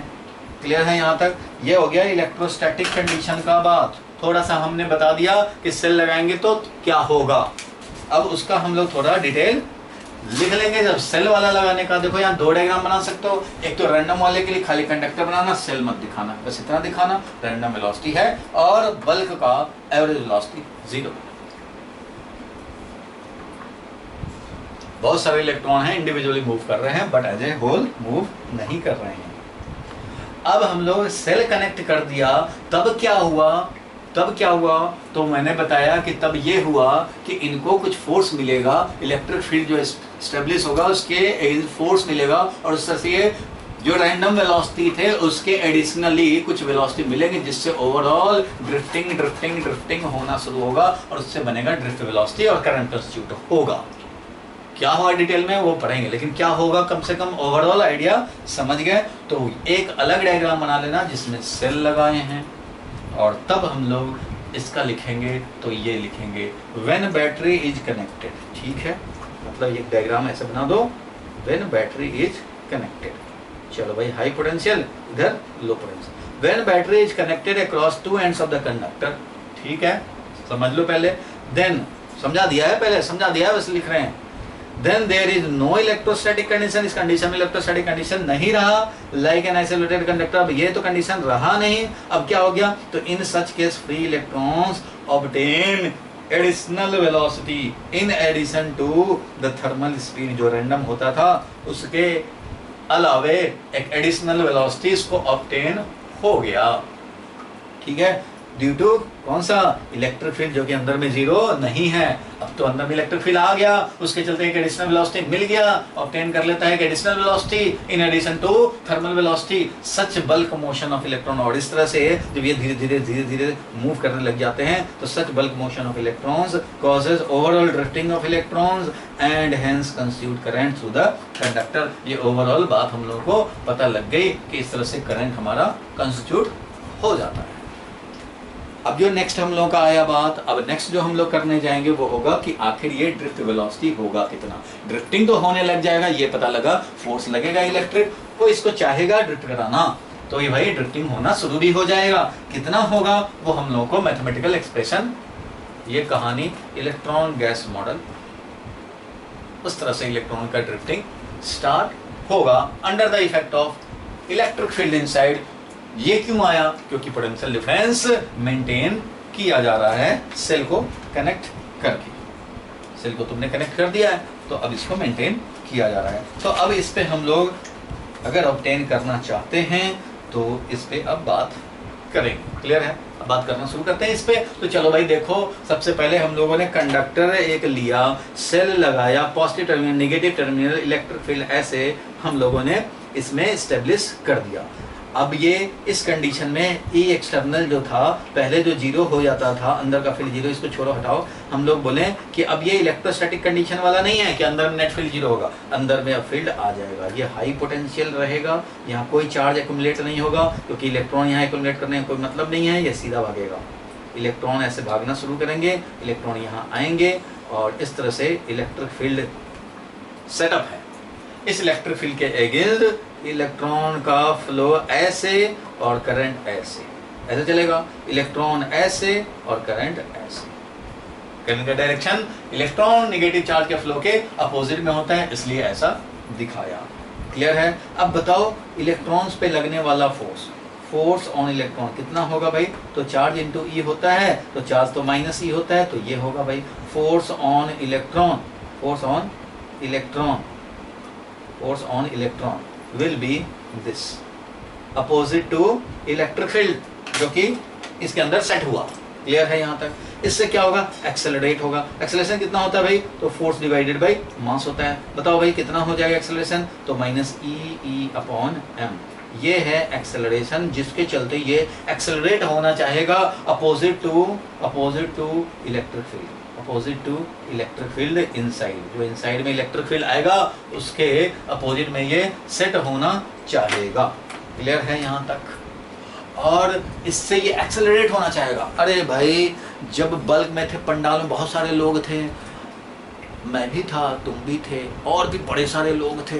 अरे भाई छोटे से एरिया में पंडाल में समझो कि लाखों लोग थे, सबको भाई पता नहीं क्या हो गया, बस जाना है बस भगवान के दर्शन करने हैं, समझो जाने हैं बस किसी तरह से मुलाकात हो जाए अमिताभ जी से या किसी से भी, ठीक है, करीना कपूर से, किसी से, जो भी आपको इच्छा लगता है उससे।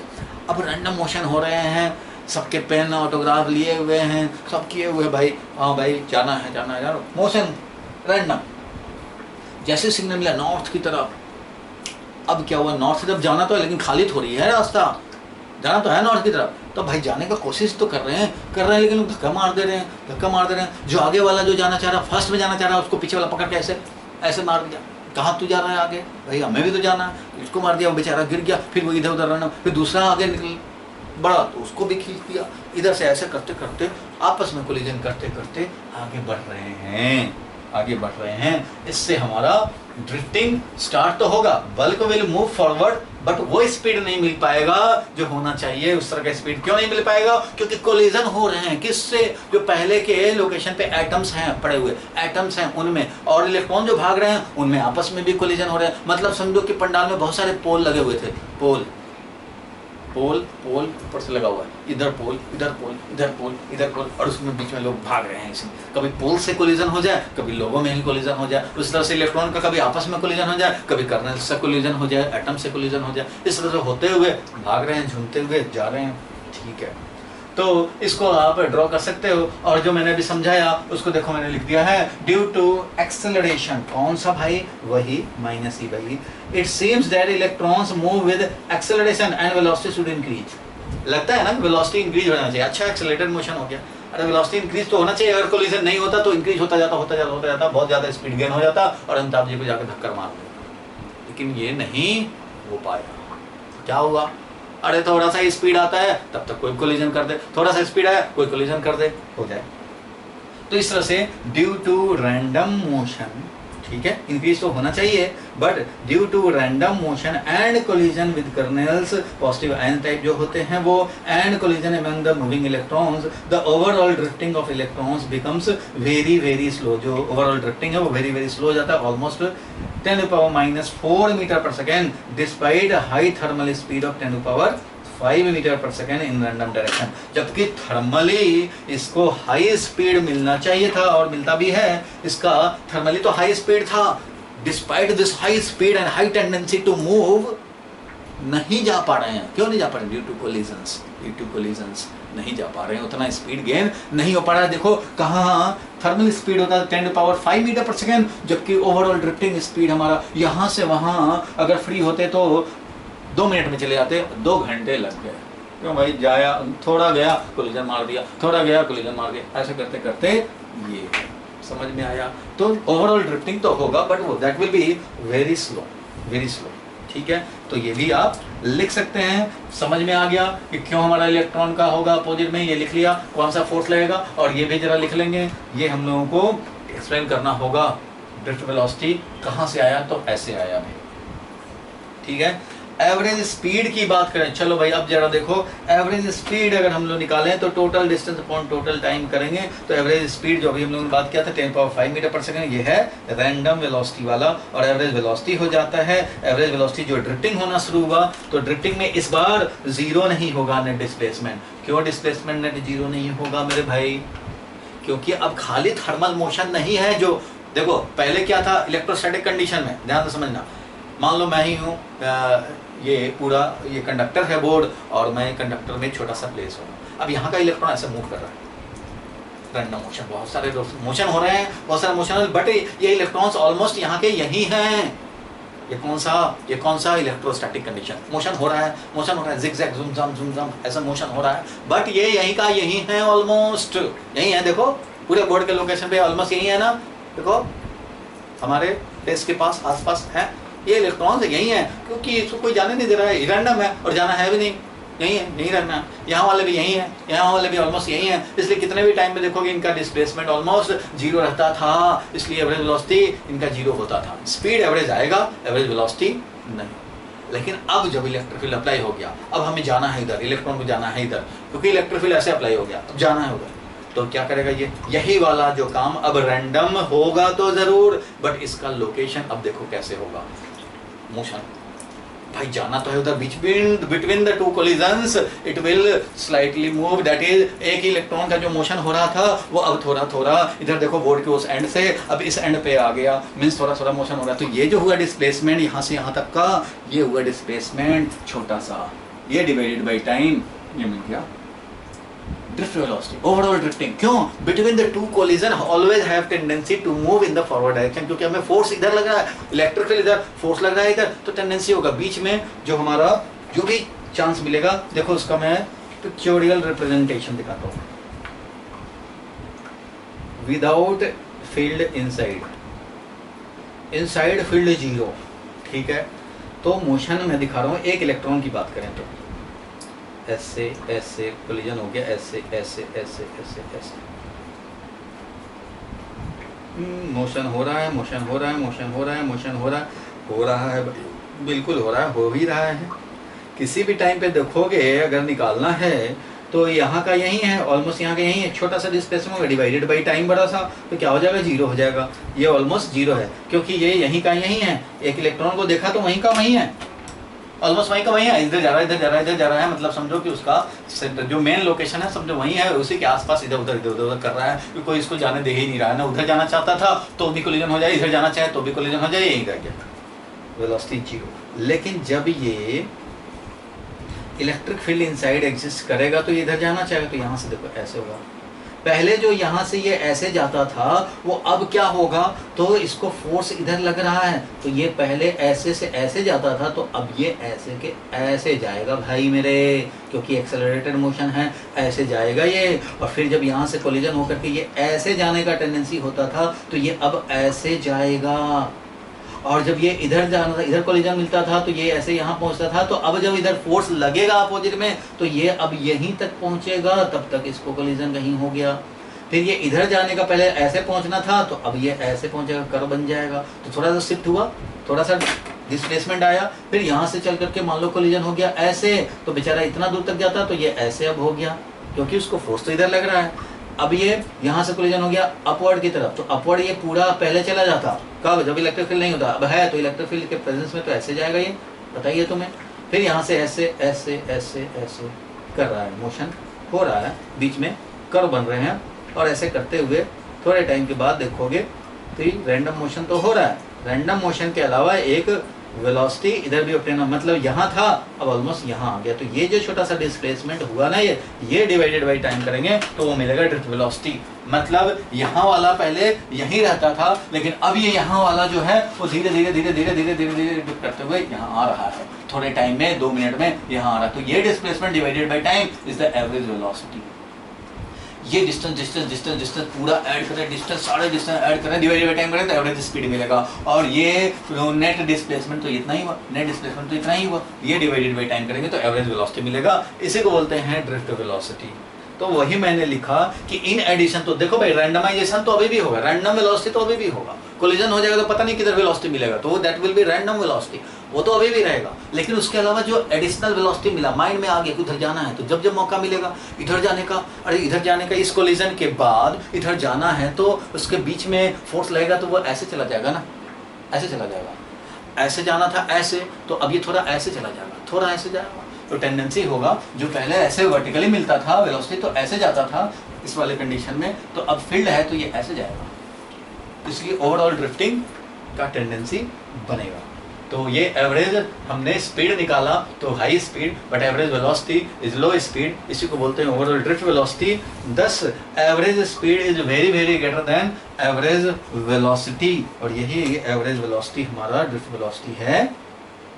Thermal velocity causes V average zero. देखो थर्मल जो वेलोसिटी होता है उससे हमारा कोई वेलोसिटी नहीं मिलता बल्कि इलेक्ट्रॉन्स को, जो था electrostatic condition, but due to QE जो ये फोर्स लगता है VD is called opposite to E, इसी के चलते VD कॉल्ड होता है, और VD का वैल्यू होता है ये कैसे, तो इसको अभी हम लोग डिराइव करेंगे, ड्रिफ्ट वेलोसिटी का वैल्यू हम लोग ऑब्टेन करेंगे, कर लेंगे ऑब्टेन। अभी ये तो रिजल्ट है, ये मैंने लिख दिया इन्फॉर्मेशन के लिए, ये रिजल्ट हम लोग ऑब्टेन करेंगे, तो इसलिए फटाफट तुम नोट कर लो जहां तक नोट किए थे, ये तो नोट कर लिए थे भाई 1 2 3, और इसको भी नोट करके हो जाओ फ्री। अब हम लोग इसको जरा ड्रिफ्ट वेलोसिटी का एक्सप्रेशन ऑब्टेन करना कैसे हो रहा है, ड्रिफ्ट वेलोसिटी वो तो पता लग गया, अब ड्रिफ्ट वेलोसिटी का वैल्यू ऑब्टेन करना है, जो कि हम लोग वैल्यू ऑब्टेन कर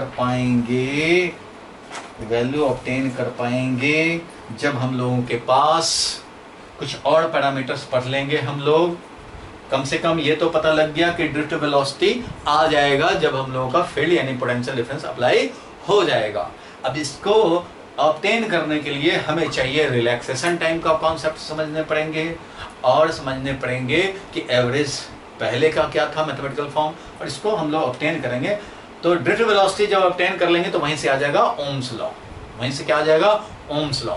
तो हम लोग ड्रिफ्ट वेलोसिटी का एक्सप्रेशन ये है, बट इसका प्रूफ, डेरिवेशन और ओम्स लॉ के बीच का जो पार्ट है, यहीं से हम लोगों का आगे बढ़ाएंगे। जब ड्रिफ्ट वेलोसिटी ऑब्टेन करके तो ओम्स लॉ मिलेगा, ये हम लोग नेक्स्ट वीडियो में करेंगे। आज हमें ओवरऑल इंट्रोडक्टरी आइडिया लगा करंट है क्या, करंट कैसे कैलकुलेशन होता है, और करंट क्यों कॉज होता है, और करंट का एग्जिस्टेंस क्यों आया, एवरेज वेलोसिटी, ड्रिफ्ट स्पीड, ये सब कैसे बना वो हम लोगों ने देखा। अब इसका कैलकुलेशन हम लोग करेंगे, डेरिवेशन करेंगे, वेरी वेरी इंपॉर्टेंट है। सो नेक्स्ट क्लास में वो हम लोग डेरिवेशन करेंगे। कभी भी कोई प्रॉब्लम हो, आप फोन नंबर जो गिवन है ना भाई, फोन नंबर तो दिया था आपको, उस फोन पे आप अपने प्रॉब्लम्स को लिख करके आप व्हाट्सएप कर सकते हो मुझे। और कभी भी कोई वीडियो देखने में प्रॉब्लम हो या कोई भी तरह की परेशानी हो तो आप हमें इस नंबर पे ज़रूर फ़ोन करें या व्हाट्सएप करें। बाकी मेरा जितना हेल्प होगा किसी वीडियो से रिलेटेड या कॉन्सेप्ट से रिलेटेड, वो सारे मैं सॉल्व करने की पूरी कोशिश करूँगा। ठीक है, तो जम के पढ़ें और मस्त रखें।